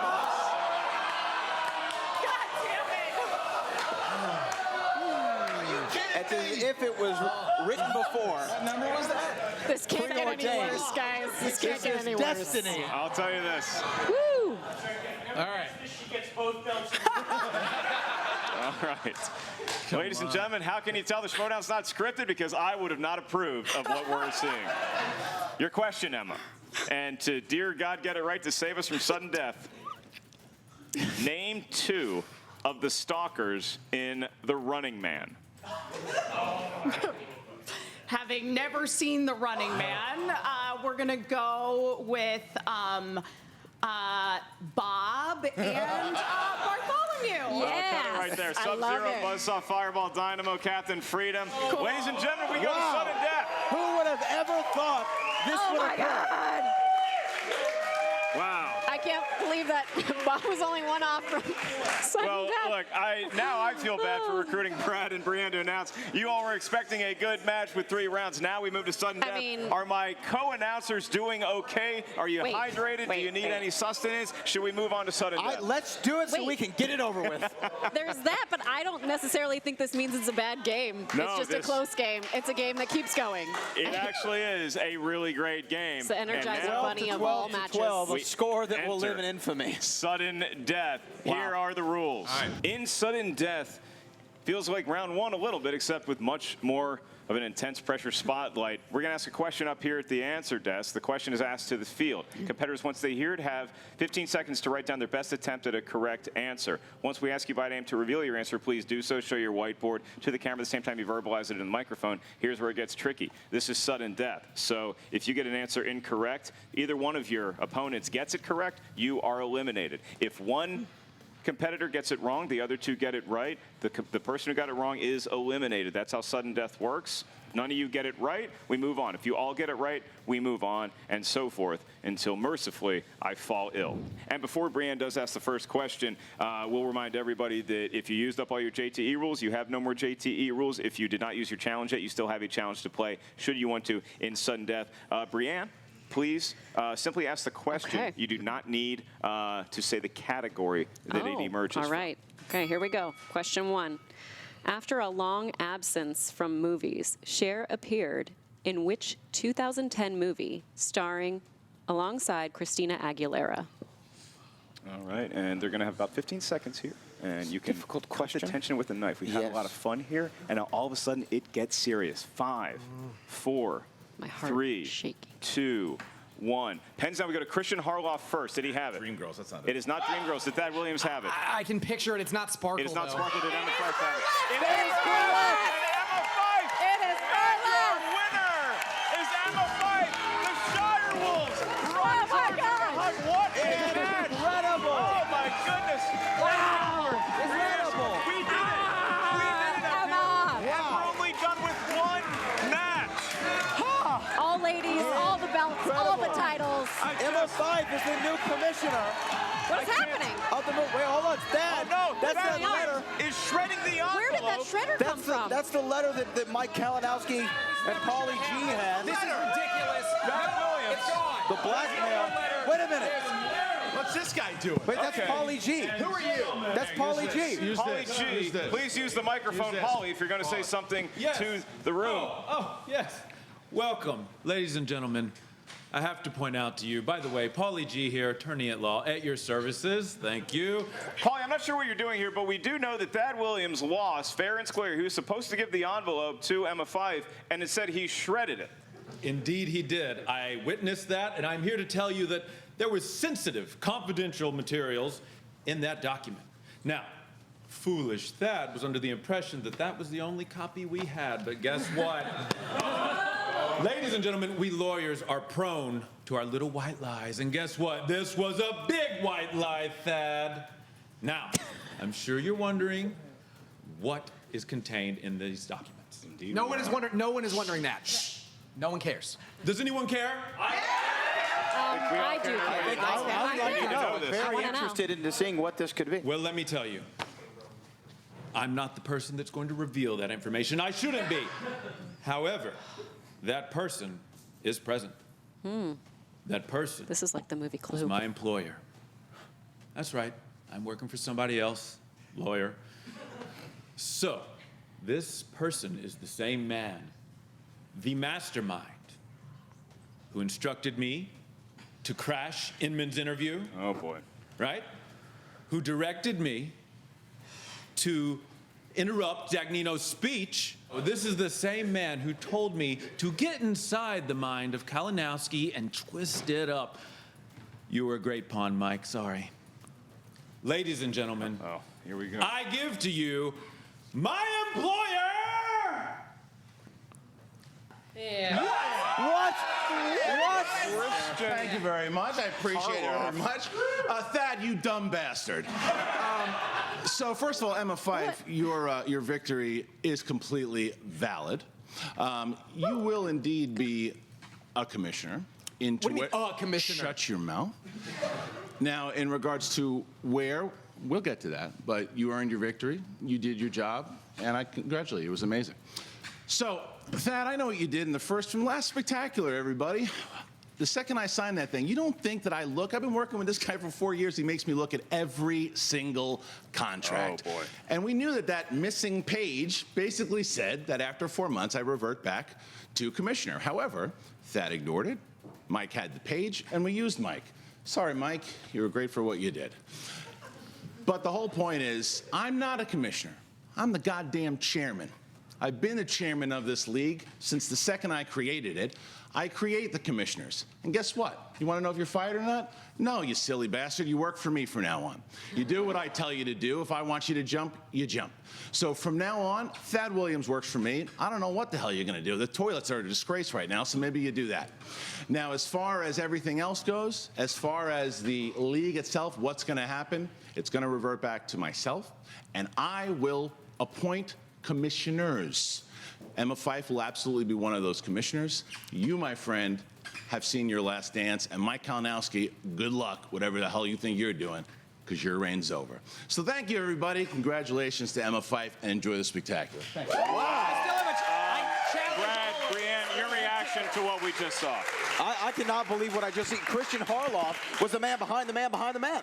I mean, him employing Polly for that long, for 4 years is what Christian said on the desk, Brianne. 4 years is quite a long time. I've only seen Polly around here, since last year. I do remember He was the man behind the scenes. He was the wizard behind the curtain. Lurking in the shadows, and Polly making full usage of his billable hour to get that statement out. Christian then saying that he is the new commissioner, the again commissioner. He might appoint other commissioners to select states. He was saying he was the chairman. He's the chairman. The chairman. Yes. Chairman. Oh, but we got to sort all this out right now. Don't worry, we have 5 more matches here at the Spectacular, 1 more in this very vid. And in the meantime, I'm going to encourage everybody to check out triviasd.com. We are going to be in New York City, regardless of what title everybody's going to have there. We're going to be in New York City to kick off season 6. We're going to throw to a quick preview, then we'll be back with part 2 of vid number 1 of the Movie Trivia Schmoedown Spectacular. How about a hand for Brad and Brianne one more time?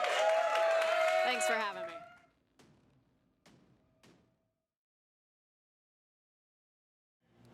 How much do those belts weigh?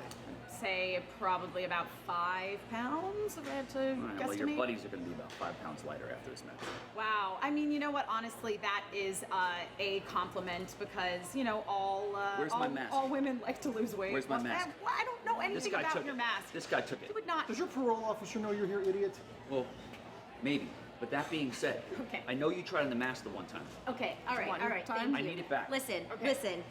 Enough of this nonsense. We're here. It's time to play. You know, look, you guys made it through the tournament. Your wins were impressive. So were yours. They were impressive, Clark.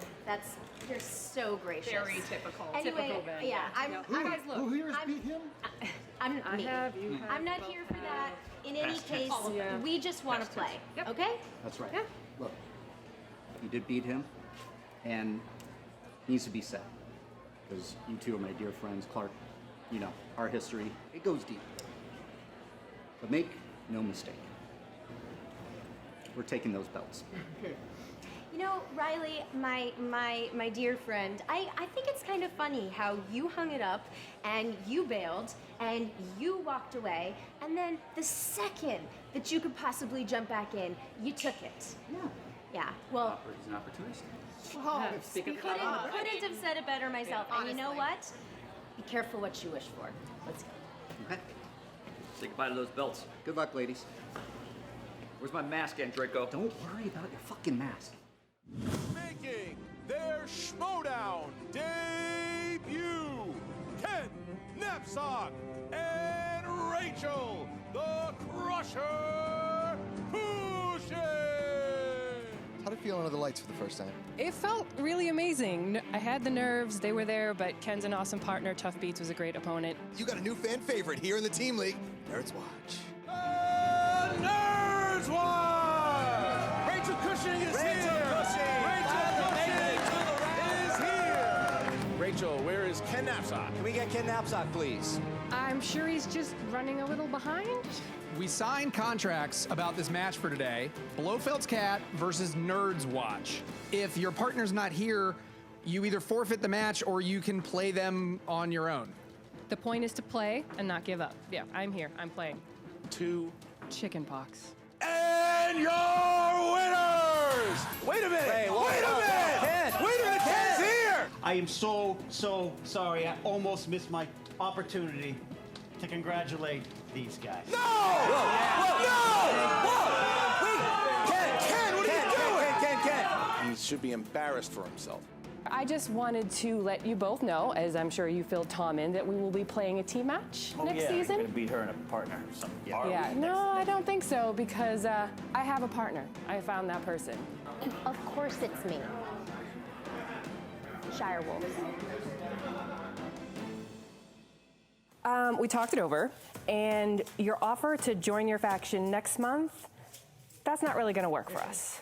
Listen, I totally understand. You guys have both been performing really well. No. We want to join you now. That's amazing.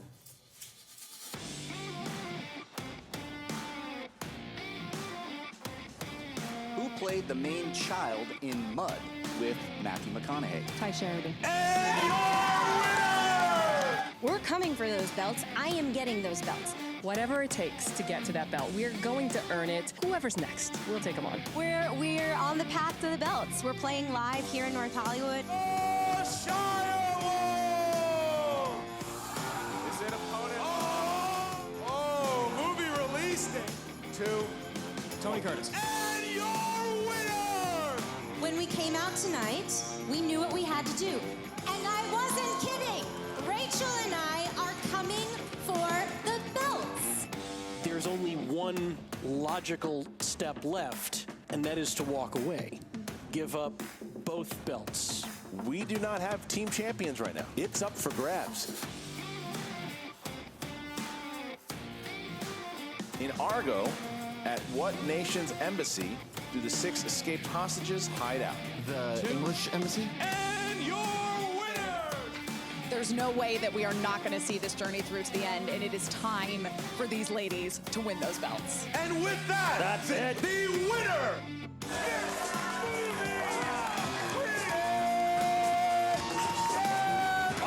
She can do whatever she wants as far as titles go. What will she do? They've been wondering what I'm going to do with this, and I made my decision. And I'm going to go against you guys, so that way it could be me or it could be you guys. I take the challenge seriously, but I think Rachel and I are ready. Chris Farley. Chris Farley. All right. Cameron Crowe. Rebecca. Horror movies, Ken. Eli Roth. Salma Hayek. Clark. Cool Runnings. Ming Ran. Ocean's 11. Catherine Bigelow. In Say Anything, John Cusack holds up what album? That is Clark. A boombox. That is correct. And your winners and new Movie Trivia Schmoedown team champions of the world, This means a lot to be the first woman to hold a belt. You know, oh, there should be a women's league. There's no women's league. We are the league. We're in the league, and we're the winners right now. In the team tournament, the Ultimate Schmoedown Team Tournament 2018, the theme is anarchy. He's back, guys. Yodi Riley, my favorite guy. Ben the Boss Bateman. Their manager's Tom Dagnino. Listen, you're a good player, but you action kids, you still don't respect the game. And I don't like you, I'm gonna be honest. You stole my dog. Businessman to businessman. Yeah, I did all right. not take your dog. This right here is what I'm here to do. So I don't want to hear about your dog. Just so you get it clear, I'm the fucking boss.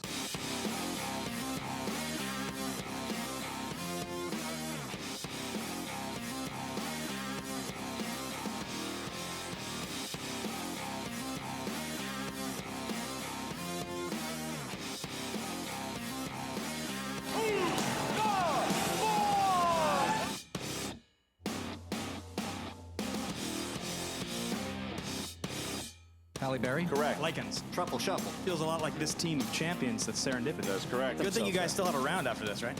Oh, wait. We're up to 2. I apologize. For the win.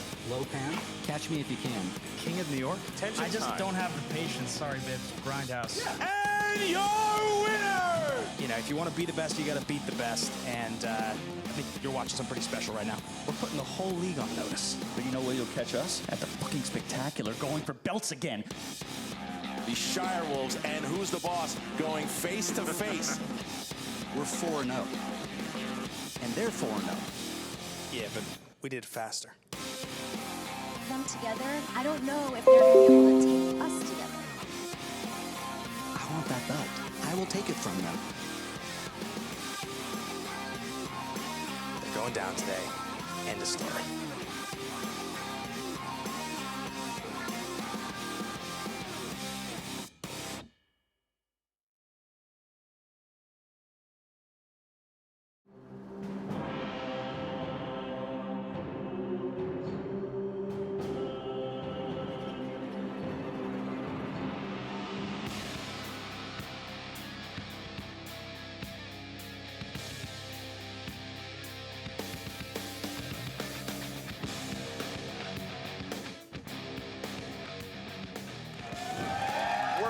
Thank you, and I am now joined on the desk by who I thought may be the commissioner after this. He is the chairman, Christian Harloff. A well-played match, sir. I did not think it would go that deep. It went a lot of twists, a lot of turns I did not expect, and that was just the actual match. So the match ends. I'm just giving you the fans' perspective and what Brad, Brianne, and I experienced up here at the table watching this. I was expecting maybe Jen Sturger to come through the curtain and interview everybody about the match. Instead, we get, apparently, you have a lawyer that your business partner, Mark Ellis, was not aware of. Well, look, I've been working with Paul for a little bit, too, and it just, Thad thought he was pulling a fast one back last year, and I said to him, when I looked at that contract, I said, listen, this is bullshit. This is what it is. Yeah. And so I had Paul look at it. I knew I was going to give Thad the benefit of the doubt and say to Thad, listen, let's see what he does. He wind up pulling a fast one. I sent Paul into Jason Inman's interview last year just to kind of set it up and see what was going to happen, cause a little anarchy, if you will. Certainly. And Mike Kalinowski just unfortunately had to become a pawn in the game, and that's what it was. And I just basically had Thad as the marionette for the rest of the season. You know me. It's like you try to pull. I thought I did. Well, if you try to pull a fast one, I'm going to get you. And Emma Fife took the victory. She is the rightful commissioner. Now, I said that there'd be some other things that she might be able to commission. There's some other things that are going to happen. I'll explain all of that at the end of the Spectacular. But for right now, all is well. Kalinowski is like he doesn't know what he's doing with himself. And Thad Williams is also out of power. It is over. It is done. It is time for the chairman to take his league back. And I'm about to do that. And I'm glad to be here. You look wonderful. Hey, I feel good. I feel fresh. As long as you never asked me to be a commissioner of anything, then you and I, my friend, are copacetic, and we are here to kick off the second match of the 6-match Schmoedown Spectacular. This will be the epic conclusion to vid number 1, and it is none other than the team title match. It's the Shire Wolves going against one of my favorite sitcoms from the 80s. Look, that's right. Who's the boss? Mona is not here. Tony's not here. Angela. Sam and Daniel not around. Daniel Ponce was actually his name, I guess. I don't remember. Point is, I do remember Who's the Boss and the historic run that they had at this tournament. They won the tournament. Ben Bateman and Mark Riley were not supposed to be a team that worked out really well. They were not getting along. They had mowed through their competition. The last 2 matches, they took out Corruption, Chance Ellison and Mike Kalinowski. They knocked out the Harris brothers in 3 rounds. They have been a devastating team. However, this is easily their biggest challenge. The champions, the Shire Wolves, Clark Wolf and Rachel Cushing, are some of the best. They are Hall of Fame players. They're both former Rookie of the Year. Clark Wolf, you just saw what she did in the singles, and she's still got another match tonight for the #1 contender. Rachel Cushing is a triple threat. She is devastating in the Inner Geekdom League. She is devastating in the Team League and in the Singles League, and they both have beat Ben Bateman twice. They beat him in teams, and they both beat him well, actually, Rachel has beat him in teams twice, and Clark has beat him in singles. We have a lot to say about this match. They had some talking to do as well. Let's take a look. I have very fond memories of last year's Spectacular. First of all, I took the Manager Bowl when nobody even knew who I was managing, revealed that Mark Andraco had joined the fight for good, and the Fife Club was born, and a year later, here we are, defending the team championship. So I'd say it was definitely worth it, and it's been a great year for the Fife Club, no matter what happens today. My goddamn mask is missing, and I'm freaking out, dude. You know, I've had this thing for like 15 years. It's my good luck charm. It's a fucking problem right now. All right. A big problem. All right, it's not a big problem. Have you seen Iron Man 3? All right, Tony Stark, no armor, right? You know why? It's all in here. This is my first spectacular. It's a nice environment to be in. We're ready to defend these belts. And, you know, I think Rachel and I have been practicing and we've been communicating and we feel good. I feel really supported and I'm ready to get out there and play. It's not about the mask. It's not about the masks. It's not about the factions. It's just about winners. You're looking at right. 3 of them right here, right in front of you. This is it, guys. This is our Oscar acceptance speech. We don't even need to play the match. We're accepting it right now. It's gonna be a great loss for those girls today. You know, Who's the Boss showed up in the tournament. We won't lie. We're not going to underestimate them. But I think we have the momentum, we have the knowledge, we have the confidence, and we're going to defend the belts. We won the entire tournament because we fit. We fit perfectly. And now... Like a glove. Like a glove. Like a glove. And now, here we are. The belts are right in our grasp. Even should the team of Ben Bateman and Mark Riley, who's the boss, triumph over the Shire Wolves today, it can't compare with the incredible record that these ladies have achieved this year, and they're gonna win anyway, so it doesn't matter. Clark, my old partner, Rachel, my friend, both of them, dear friends, good people. And is it emotional? Yeah. But is it going to change the fact that I want a belt? I want that belt. I will take it from them. Mark, Ben, nice to see you again. We like having these belts. We think they look good on us, so we intend to keep them. Absolutely. See you in the ring, guys. I've wanted a belt more than almost anything I can possibly think of that I've ever been a part of. And I've lost to Rachel twice, and I've lost to Clark twice. And I'm never losing again to either one of those champs. They're going down today. End of story. He wants revenge. So I got that going for me, which is nice.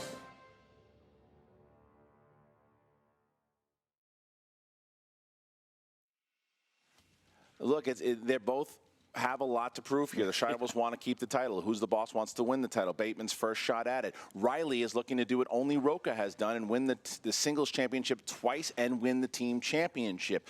Riley and Clark is also the big story. Clark and Riley together had a shot at the team championship together. They were teammates for a while. And then when Clark and Rachel joined together and created the Shire Wolves, there was this run. Riley was retired. Riley came back, joined with Ben. Clark didn't sit that well with her. She's like, she wasn't ready to give the Wolves a steal up. But Riley wanted to take time off. He comes back now, and now the irony is there. If Riley is to take the championship, he's going to do it by taking it away from his former partner, but she does not want to let that happen. Yeah, that's quite a hill that he's going to have to climb along with Ben Bateman to get to that championship, because the Shire Wolves, like you've pointed out, just an incredible run they've had as a team and individually this entire season. And, you know, you look at what their strengths and weaknesses are, I guess in lieu of tail the tape, let's actually look at some of their more notable accomplishments. Yeah, look at the accomplishments you got. The notable accomplishments for Who's the Boss, they defeated the Harris brothers. They beat Corruption, and they won the 2018 tournament. And great ratings in 1987. Agreed. Now, the notable accomplishments for the Shire Wolves, they are the first women champion inside of the Schmoedown in history. They are both former Rookies of the Year, and they have a notable big win in the live event against Team Action. That's it, Mark. Fun fact about the Shire Wolves, they have never been a sitcom yet. Well, the Fife Club is on a roll. They are rolling now with the brand new commish as they are getting ready for this. Are you ready? I certainly am, Mr. Chairman. Ladies and gentlemen, it's time for the Movie Trivia Schmoedown. 5 rounds for the Movie Trivia Schmoedown Team Championship of the World. Introducing first, the challengers. Led to the ring by their manager, Finstock, with a record of 4 wins, no defeats, and 1 knockout.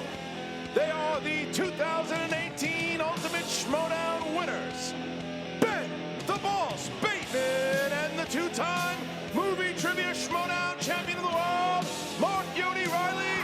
Who's the Boss? Under the ring. Oh, head count.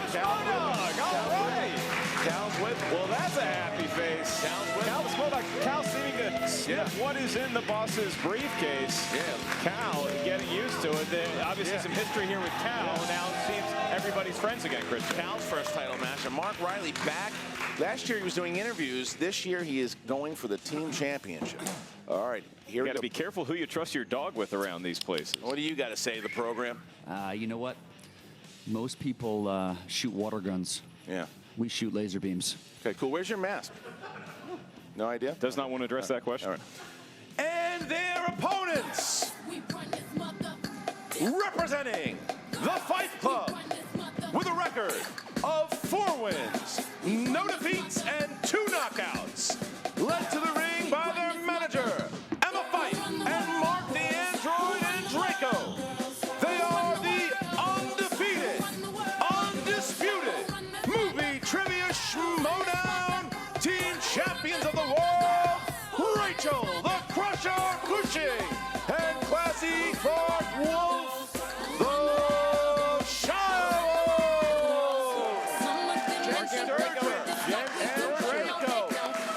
What's he got? Walking them out. Shire Wolf. Action is being called. And what's this? Calling action. Brian Chandler, Stacey Howard, Markia, Haley Fouch, Wonder Woman, Haley Fouch, Janine the Machine, Taylor Robinson, Rachel Silvestrini, Gray Drake, and the Inner Geekdom champion, Maura Karnovic, Emma Fight. And there the Shire Wolf, the ladies of the Schmoedown have arrived and in fashion. What? Wow. Where are the champs? Incredible intro, maybe one of the best we've ever seen here. Where are the champs? I love especially Gray Drake back there as Drinker Bell. What an intro, Christian, maybe the best we've ever seen here. There was a great intro. Again, the ladies of the Schmoedown. And there's Emma Fight bringing in the champions' belts here. There it is. Didn't go with the outfits, I don't think. So there you go. So the belts are there. Gray Rachel Drake Cushing. as Drinker Bell, I believe that's right. Now, Clark Wolf, Herjo. again, this is Clark Wolf's first of 2 matches tonight, and we have Rachel Cushing, Clark Wolf, the champions, the challengers, who's the boss.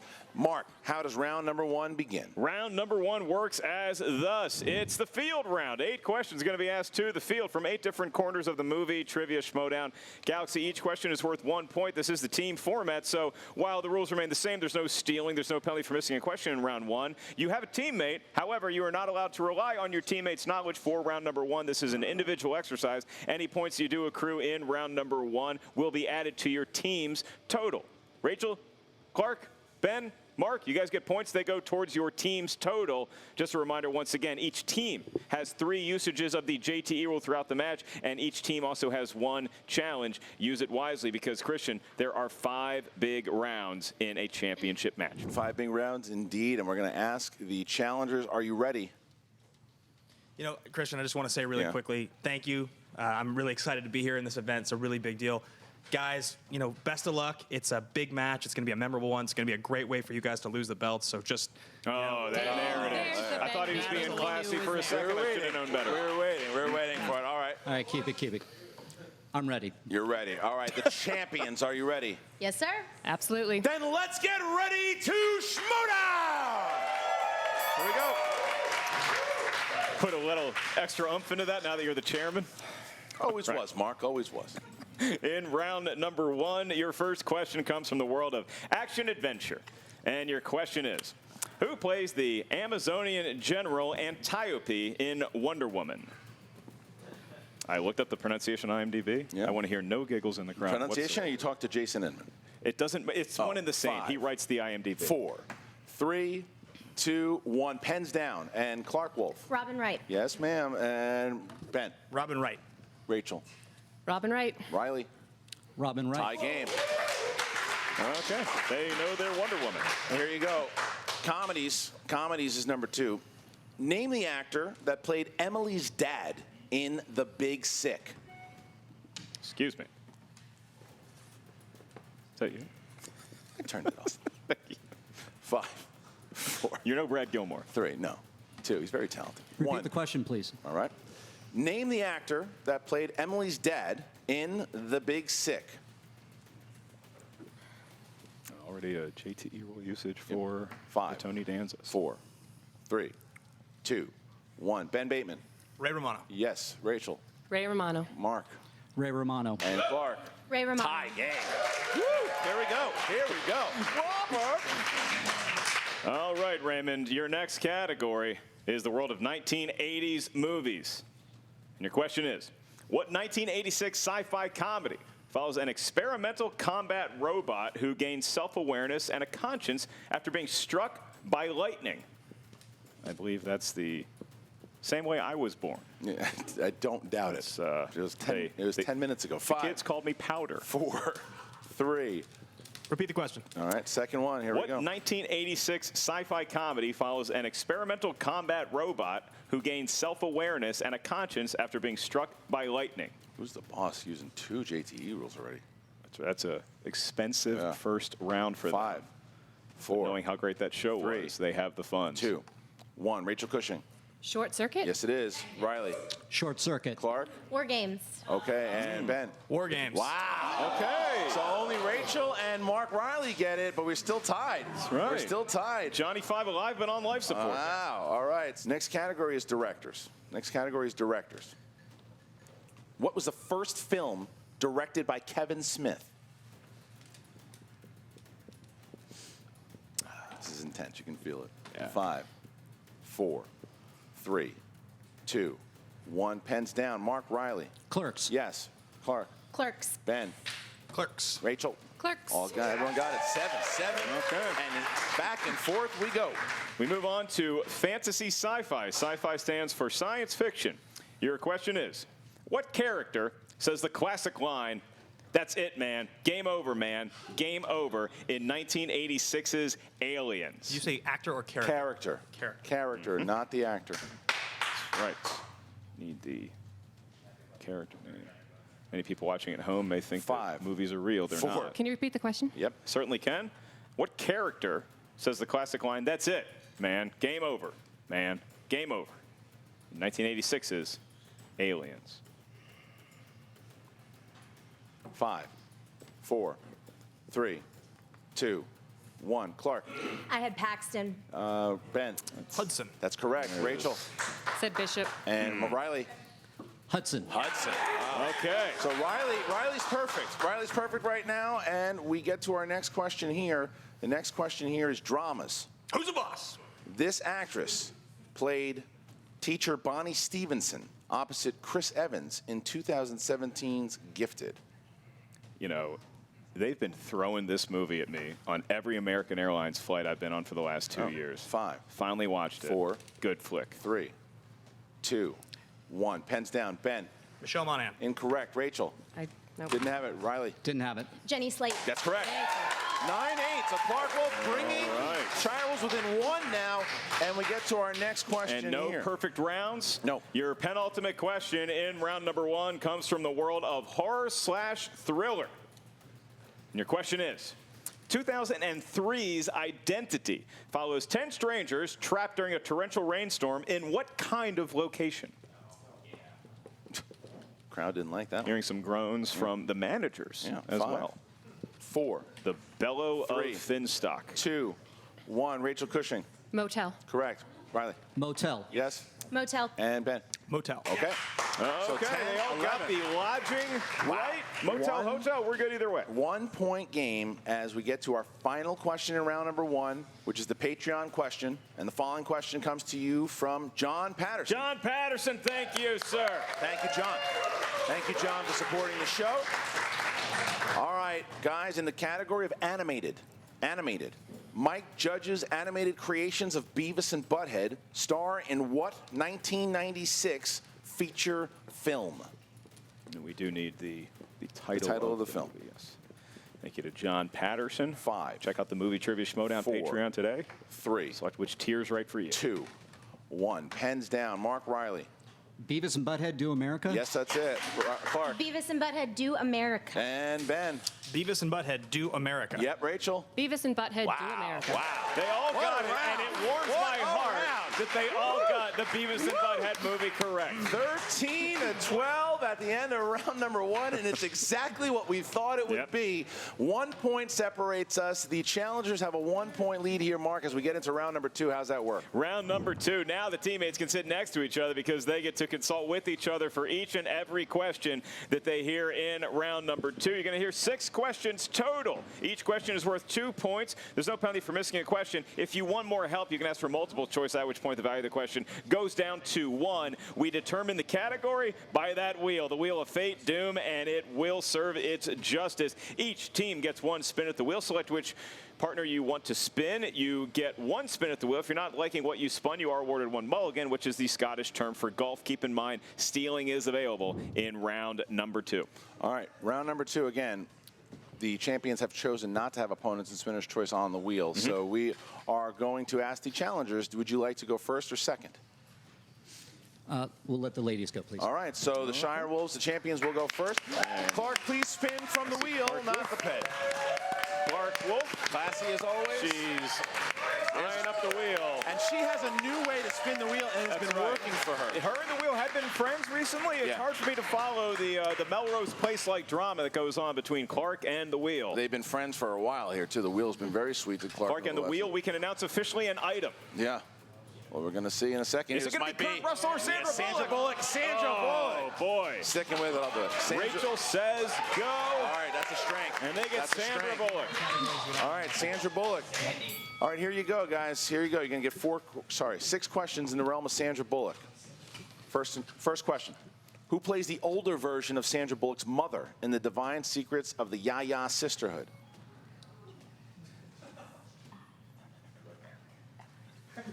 Five, 4, 3, Ellen 2. Burstyn. That's correct for 2 points. Wow. All right. She was in a scary movie back in the day. All right, question 2. Who played Gracie's beauty pageant coach, Victor Melling, in Miss Congeniality? Michael Caine. That's correct. 2 She points. got the accent right. Christian Harloff. All right, here you go. Sandra Bullock stars alongside Matthew McConaughey and Samuel L. Jackson in which 1996 crime thriller? A Time to Kill. Yes, it is. All right. Clark Wolf adjudicating herself nicely thus far in the round. Who plays Sandra Bullock's husband, who was killed in a car accident in the mystery film Premonition? 5, 4. Julian McMahon. That's correct. 2 questions left. Jim McMahon's brother? Yeah. All right. The Heat. In 2013's The Heat, it features Sandra Bullock and Melissa McCarthy teaming up to take down a drug lord in which U.S. city? Boston. 2 points. Wow. They love that dirty water in Boston, and it's a perfect round so far for the Shire Wolves. Final question here, ladies. Which 1996 romantic comedy stars Sandra Bullock and Dennis Leary as a thieving couple who run into relationship issues when they try to sell a stolen painting in a small coastal town? It's great insight by you. I know. 5, 4. Perfect. 2 If by Sea. Correct. Wow. What a round, and they see themselves with a tremendous lead right now. Do my ears mistake me? Was there even a multiple choice There was not. 11-point lead now by the Shire Wolves, who saw themselves down by 1 and now up. So Mark Riley going to spin here. Big spin by Mark Riley. Mark Riley, please go ahead and spin. By the peg. Not by the wheel. And you got to figure, Sandra Bullock, who watches every Movie Trivia Schmoedown, has to be impressed by Clark and Rachel. She's probably going to send them a thank you basket. To seeing some of these interviews here that Brad Gilmore's going to do on TriviaSD.com. That's right. Nice plug Thank there. you. Appreciate it. Okay. Coming back around here. What do we got? Is it going to be Festival Darlings? Do they spin away from Festival Darlings? Oh! I think they're probably going to spin away, Christian, is take a mulligan. Maybe. Here comes the governor from Croatia. Yeah. You're going to get a 5 count here, Tom. Tom, you're getting 5, 4, 3. Okay. All right. Spinning again. There's the spin. A valuable 20 seconds that I could have spent doing something else during that consultation. Well, this is it, whatever they There's got. no way they were going to take Festival Darlings. No. They're probably looking for something. movie release dates. Movie release dates Or because scores and Ben soundtracks. is on the wedge. I think they'd fare well in Kurt Russell. Where's it going? Uh-oh, look at this. Is it going to be Festival Darlings? The wheel. They got it. They got it. The wheel. Festival Darlings. Take our time. You know, Christian, I made the joke when Clark was spinning the wheel that Clark and the wheel are an item. I think the wheel may be proposing to Clark Wolf or vice versa after this match. Okay, gentlemen, but the fact remains you still have 6 questions to answer in the category of Festival Darlings. As they take a long pull off the flask containing Sailor Jerry. Your first question is, in the film Arrival, Louise's daughter's name was special as it was a palindrome. What was her name?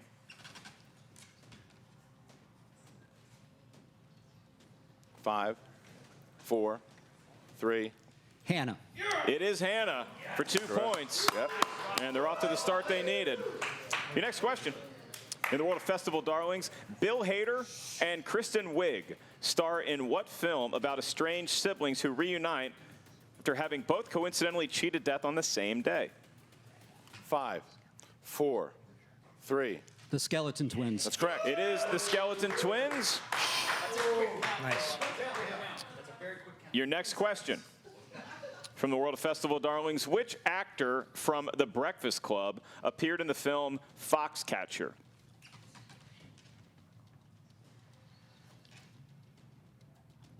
5, 4, 3. Anthony Michael Hall. It is Anthony Michael Hall, and they are having a good match thus far. They need 5 points, Christian. They do have 3 questions remaining, so they conceivably could be in the lead, but with Festival Darlings, it's anybody's guess. Your next question. In the movie The Founder, Ray Kroc is selling what item when he meets the McDonald brothers at the beginning of the film?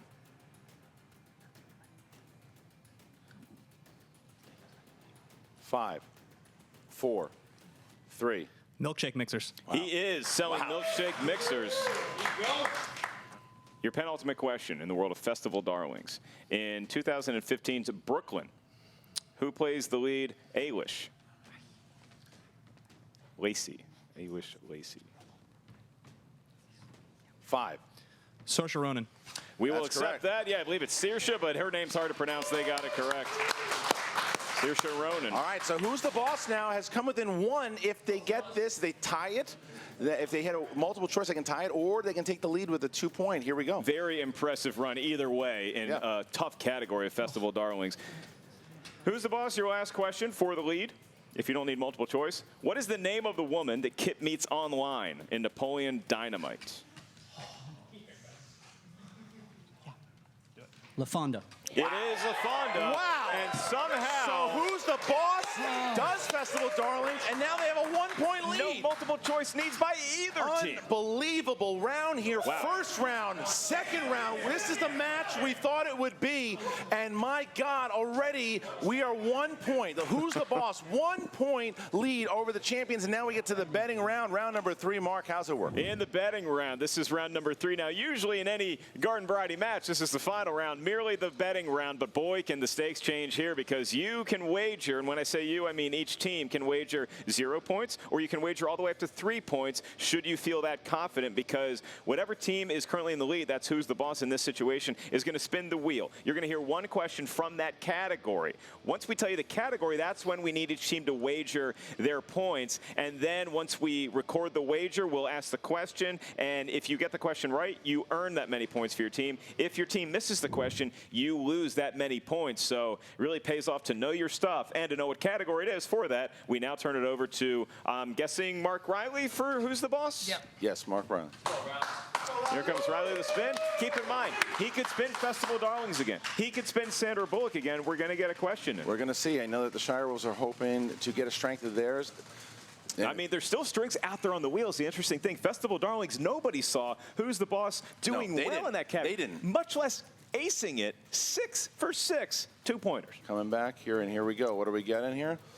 Looks like it's going to be Pixar movies. Pixar movies. Pixar movies. Pixar movies it is. How many Pixar films has Cal seen? We're about to find out. So they're going to go in. The teams are going to pick their points here.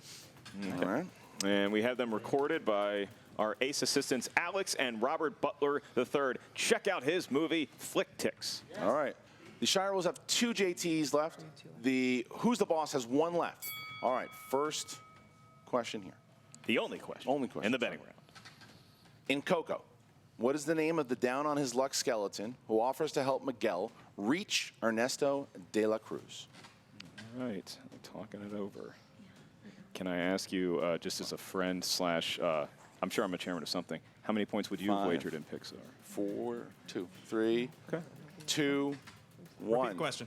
All right, this last one. Last JT. In Coco, what is the name of the down-on-his-luck skeleton who offers to help Miguel reach Ernesto de la Cruz? And keep in mind, you do have to write down your answer in the allotted time. Yeah, you have to write it down. Must be written down legibly. 5, 4, 3, 2, 1. Pens down. How many points, Shirewolves? 2. And you said? Julio. And you guys chose how many points? 3. And? Leon. Both incorrect. Answer was Hector. So who's the boss? Loses 3. What was it? Shirewolves lose 2. Shirewolves lose 2. 22. Hector. So we're it's going to a be tie tied. game. Wow. Tie game. 22-22. Who's the boss? Loses 3. Shirewolves loses 2. And now we are tied as we get into the speed round. Wow. This is the match we wondered if it could be, and now it is, and then some, Mark. It certainly is. And the speed round, anything can happen because the buzzers are going to be lighting up fast and furiously. A question's going to be asked from the lips of Christian Harloff. As soon as any teammate on either side thinks they know the answer, hit your buzzer. If your buzzer lights up green, I, Mark Baby Carrots Ellis, will say you by your name. Once I'm finished saying your name, you have 2 seconds, no more than 2 seconds, a 1 Mississippi, a 2 Mississippi, to answer correctly. If you get the question right, you gain a point for your team. If you get the question wrong, you lose a point for your team. And just to be safe, because it's going to go fast here, the Shirewolves, are you all ready? Yes. Yep. Okay. Who's the boss? Are you all prepared? Ready. Here we go. Christian, at your leisure. First question. Who directed The Disaster Artist? Riley. James Franco. No. Lose a point. Didn't get it. No, it's after, I had it. after 2 seconds. Lose a point. 21. Next question. Name the film from the following characters: Harry, Chick, Bear, Dan Truman, AJ, Grace, Rockhound. Armageddon. Correct. Okay. Rachel Cushing got it. Next question. Who voiced King Candy, the ruler of Sugar Rush, in Wreck-It Ralph? 5, You get it. 4, 3, 2, 1. Okay. Well, he's got it. Hey, who's saying seriously Yeah, back come there? on. Quiet. Shut up back there. Last question. Oh, sorry. 4. What is the final film of the Marvel Cinematic Universe's Phase 2? 5. Nobody wanting to buzz in. 4. Because they don't 3. want to lose a point for their team. 2, 1. Looking for Ant-Man. For Ant-Man. And All right. last question in the speed round. Last question. Which member of the Friends cast appears in the 1999 film 3 to Tango? Rachel. Matthew Perry. Correct. So a 3-point lead by the Shirewolves. What a speed round. 2 of them not even answered. Great round of speed questions. That's maybe the longest speed round we've ever had because we're just waiting for somebody to buzz in. Some tricky questions there. The crowd might have done better than the actual competitors in this match, but nonetheless, you pointed it out. Now the Shirewolves going into the deciding round, round number 5, with a 3-point lead, 24-21. It's a damn good score if this is an NFL game. This is an incredible match. This is an absolute barn burner here. 3-point lead by the champions as we get into the 5th and final round, Mark. And how's that go? In round number 5, this is going to play like a round 3 in your Garden Variety team title match. Each team is going to give us a series of numbers that range from 1 to 20. Those numbers will correspond to a different category up here at the answer desk. The first number you give us is your 2-pointer. Then you're also going to have a 3-pointer and a 5-pointer, but it is the team format. So here's how it works. We're going to tell you as a team what your category is for the 2-pointer. The team must decide which member is answering by themselves. You may not consult with your teammate for the 2-pointer. The opposite team member will have to field the 3-point question solo, by themselves, alone, and then you may confer for the 5-point and hopefully deciding question here, Christian. That's right. So once again, the Shirewolves have 2 JTs left. Who's the boss is out of them. So now we get to the numbers The Shire Wolves are in the lead right now, so Shire Wolves, please pick your 3 numbers from 1 to 20. 4, 8, 19. Oh, I thought they were going all evens. They Not go this time. rogue. 4, 8, 19 for the champions, the challengers. We're going to go 7, 12, and 17. 7, 12, and 17 for the challengers. We're going to start out with Who's the Boss, who chose category number 7 here. Category number 7. All right. Category 7, gentlemen, you chose romance. Romance. All right. Here we go. Who's taking romance? Who's taking romance? I'll take it. Here you go. Okay. Still only 2-pointer. All right, here we go. A Pakistani funny man falls for an American graduate student at one of his comedy shows. He soon becomes worried about what his traditional Muslim parents will think of her. Name the film from the synopsis. The Big Sick. 2 points. All right. They climb within 1 of the Shire Wolves. Yeah. All right, so here is the next question. Ben, animated. Why did the Enchantress turn the prince into the Beast in Disney's Beauty and the Beast?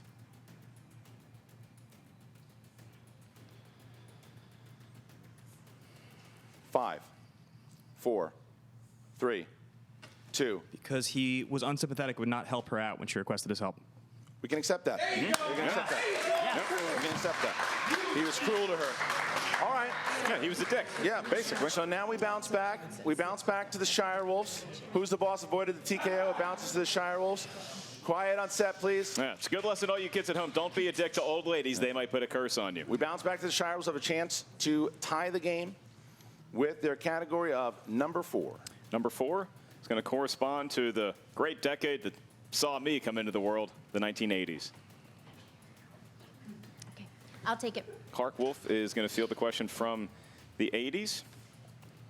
And your question is, a young boy with a distant father enters a world of make-believe and magic through a portal within an antique book in what 1984 movie? The Never-Ending Story.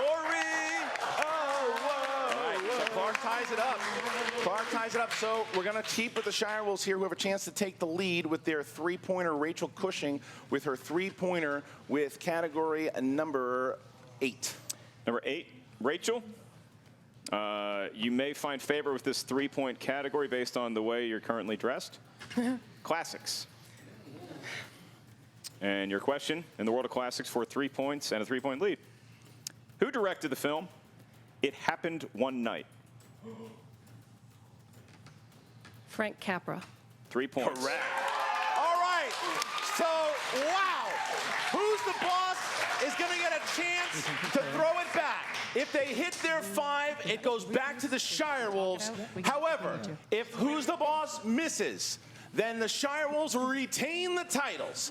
Now we go to Who's the Boss, who chose category number 17 for their 5-pointer.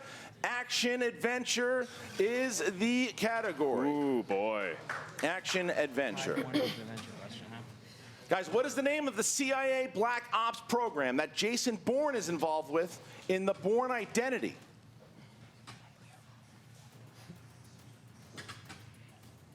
Five, 4, 3, 2. Treadstone. Correct.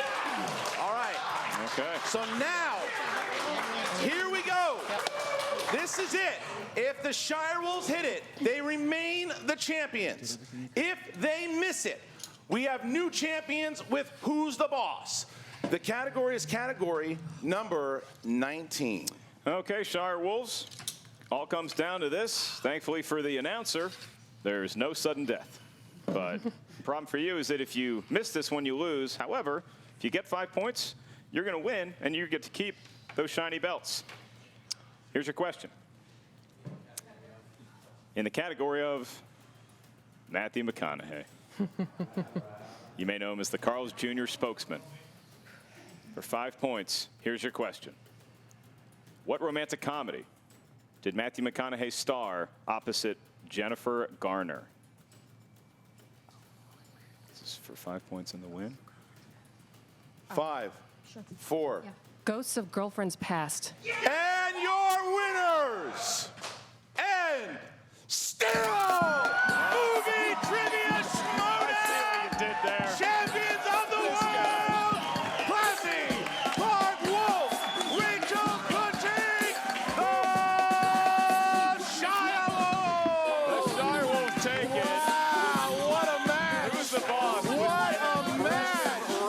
They got their winner. They came up big, especially with Rachel Cushing, darling. But Rachel Cushing, Clark Wolf. Hey, remember the intro they had when they had so many great luminaries of the movie Trivia Schmoedown, past, present, and future, come out? They showed up for a reason, and it was to see them retain the belt. I don't know if it's the last time we're going to see who's the boss. I certainly hope. Now, what's Dagnino doing?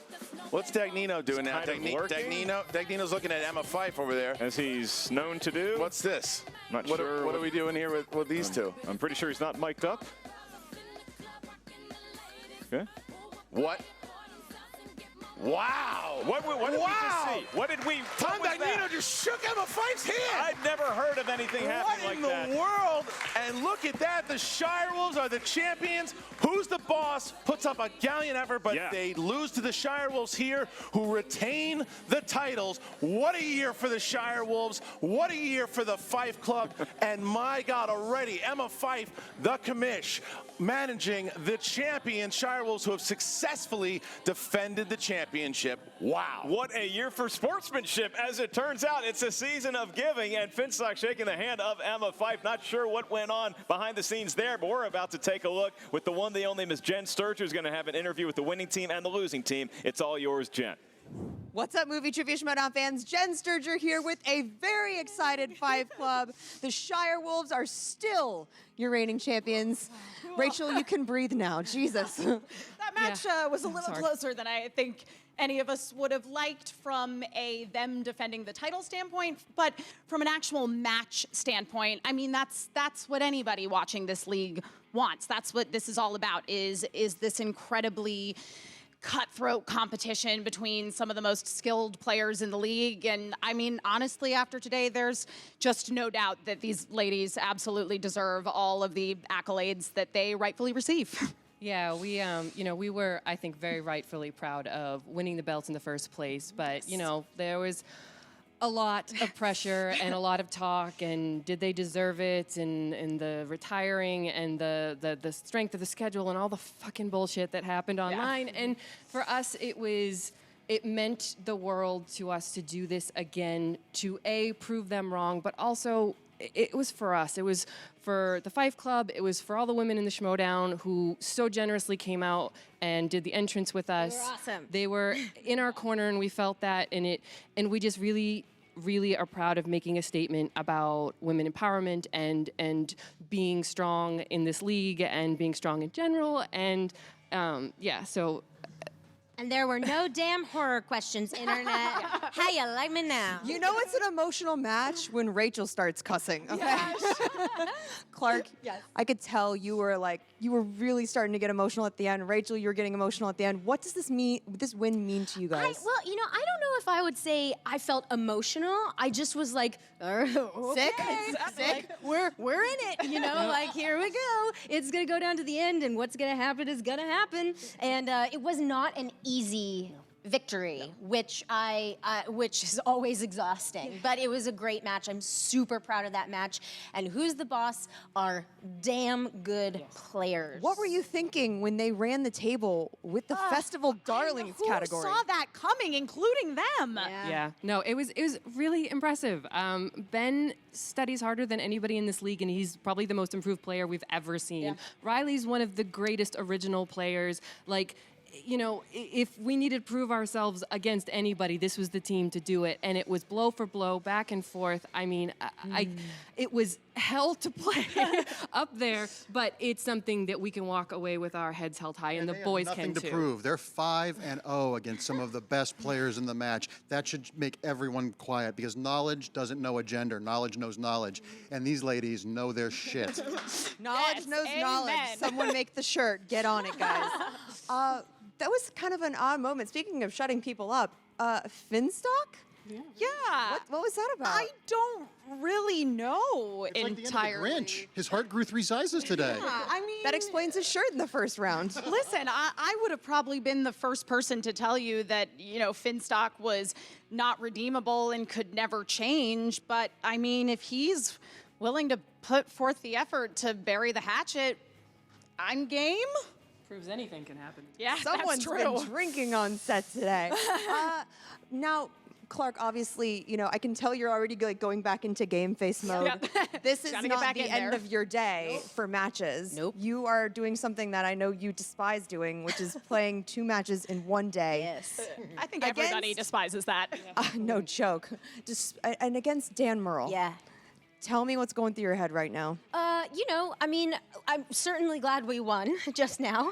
That always makes it a little easier, confidence-wise. But you know, that was a long, hard-fought match. And so I think it's time to go change out of my outfit and just kind of sit and relax and drink some water and get back out there. Yeah. Well, congratulations again. Fife Club, Shire Wolves. This has been an incredible year for you all and such an amazing run, and I am so proud to have been here to witness it. And thank you for letting me be in an intro, by the way. I've never done it, and it was so fun. It was great. Yeah. Jen was like, I don't know when to go out. What did I do? Open the curtains. And one last thing, I would like to say thank you to Christian and Mark Ellis for letting us do all this and all the effort and hard work they put in behind the scenes. It is very appreciated. Our passions run high, but we love doing this and we love everybody around here. So Stop sucking up, Mark. very The season's true. over. Anyways, congratulations again, ladies. Thank you. Can't wait to see what happened next. Thanks. And we're back with Who's the Boss. Guys, I can tell from your faces alone, that is not the outcome you were hoping for. You know, as a warm wind blows when stars are around. And unfortunately, we weren't the stars today. I got to give it up to the Shire Wolves. They played a great match. I mean, we played our hearts out. We came ready. And they just, you know, played a better game, unfortunately. We have nothing to hang our heads about, though. And, you know, the way they came out, and, I mean, they were fantastic. I have nothing else to say. I'm actually humbled for the first time in my life. Wow. Okay. That was the most beautiful fucking thing I've ever heard out of your mouth. And I agree with you completely. This sucks, you know? I saw this guy play with some heart, and fuck, I wanted that belt. But the Shire Wolves are true champions. That's Clark, who I know, and I love, and Rachel, I love. I saw it on her face. They are true champions, and I fucking love them. But let's be clear, guys. Today's loss does not take away from the amazing performance you put in this tournament. You had an amazing run in this tournament. I think more so than anything, you guys proved that you can play together as a team and come together after everything that had transpired before the tournament. And honestly, I think I speak for a lot of people when I say I'm loving the chemistry between you guys, and I'm wondering what's next for you guys. Well, I think we don't know. We're going to find out. We have a lot of things to break down as we get into the end of the season here. I'm sort of in shock. I've played over 20 matches now, I think. I think Rachel was my second match that I ever played. I knew she was good, and she got the belt a little before I did. We're going to get there. I just wanted this one. I really, really, really wanted this one. And I think what it comes down to is you guys put on a hell of a performance, especially in the Festival Darlings category, which we've seen befell many amazing Schmoedown competitors here. And to run the table with that and then start to just lose steam, obviously, in the points round and then the speed round, obviously. I could see you guys start to panic a little bit up there. And I'm just wondering, you know, did you guys get in your heads? Like, what happened? Yeah, I mean, I got to hand it to this guy. You know, he was cool, he was calm. You know, I faltered a little bit there on that James Franco, and this guy's a rock. It wasn't your fault. You know, sometimes it happens. And but, you know, we nailed all 3 questions. And, you know, the answer really is like, we went 4-0. This team was put together by fate. And we went 4-0, which in itself is a record. We're up there with some of the best teams all time. That's a big thing. Totally agree with that. What this has done is made you a formidable player and a formidable, you know, opponent in this league. Again, where you rightfully belong. Yeah. And I'll tell you what this guy did in this tournament, I've never seen before. And I've managed some of the greatest people in this tournament. This guy is a true class act. Yep. and there's no question about that. Unfortunately, we lost today, but we lost to a better team today, and that's all I have to say. I mean, again, what can you say other than I hope every critic online shuts their mouth. Those are champions. We lost to champions. They played as well as anybody can play. And frankly, this is what happened above the line. They won the tournament, they lost, and they came back. We're going to come back. We're going to beat the Shire Wolves. We're going to get back to it. But right now, today, it's respect to them. It's respect to those incredible Schmoedown competitors. Yeah. Could not have said it better myself, guys. Congratulations again on a well-played tournament, despite today's loss. And I really am looking forward to seeing what you guys put out there next. And I hate to say this, but Finstock. Well, hell of a good job, man. Well, my mask is still missing, and I'm really disappointing about it. 15 years already. 15 years already. It's done. It's done. Jen? This is done. One more thing. Oh, yeah? Action Army for life. Okay. He called me Jen. This is amazing. Well, wow, Mark. Classy in defeat the way that Ben Bateman handled that defeat, I'm very impressed. He gave a lot of respect to the champions. Mark Riley doing the same. And Dagnino, I don't even know if that's the same guy I played against, who also giving respect to the Shire Wolves and to Emma Fife and the Fife Club in general. I've never seen that man before in my life. I'm shocked that happened.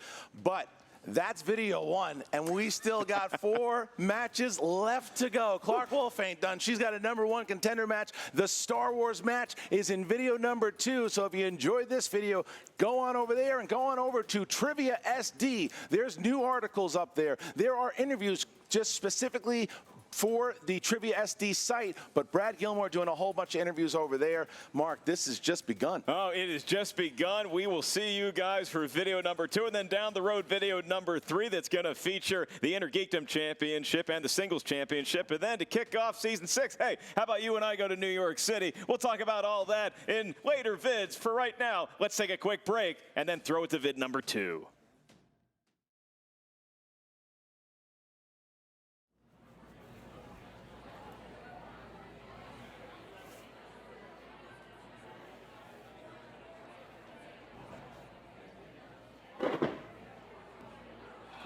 Come on, brother. Hey, man. Hey, bro. Oh, those losses. Worst. I thought I was going to win. I could see it. I wanted it so much. Look, I know. The tournament run was insane. It was great. You had your tournament run. I had my singles run. Look, 2019, time of action, all right? We're back, okay? You don't have to do anything with Riley anymore. I'm back. Well, I want to talk to you about that for a second. And, dude, I love team action and the Action Army, everything. Wait. It's okay. I already know what you're going to say. We were just 4-0. He's better than me for you. No, he is. He is. He balances you out better than I do. He does. He's old. I said Giancarlo Stanton. I know.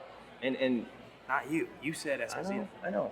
But look, it's fine. Riley balances you out better there. I think I got a teammate. I think I got a different teammate. Really? I know. I was doing shit during the tournament, and I found someone, and I think... I feel like you're not going to tell me who it is. I'm not going to tell you who it is, but I think we should start a faction. Okay. A real faction. Like you, me, Riley, and somebody. I was acting legitimately nervous to talk to you about it. I know you were. We've been best friends for a long time. It's cool, man. Don't worry about it. I love you, man. Good job. Good job. Too, man. I'm proud of you. Next year, all right? Next year.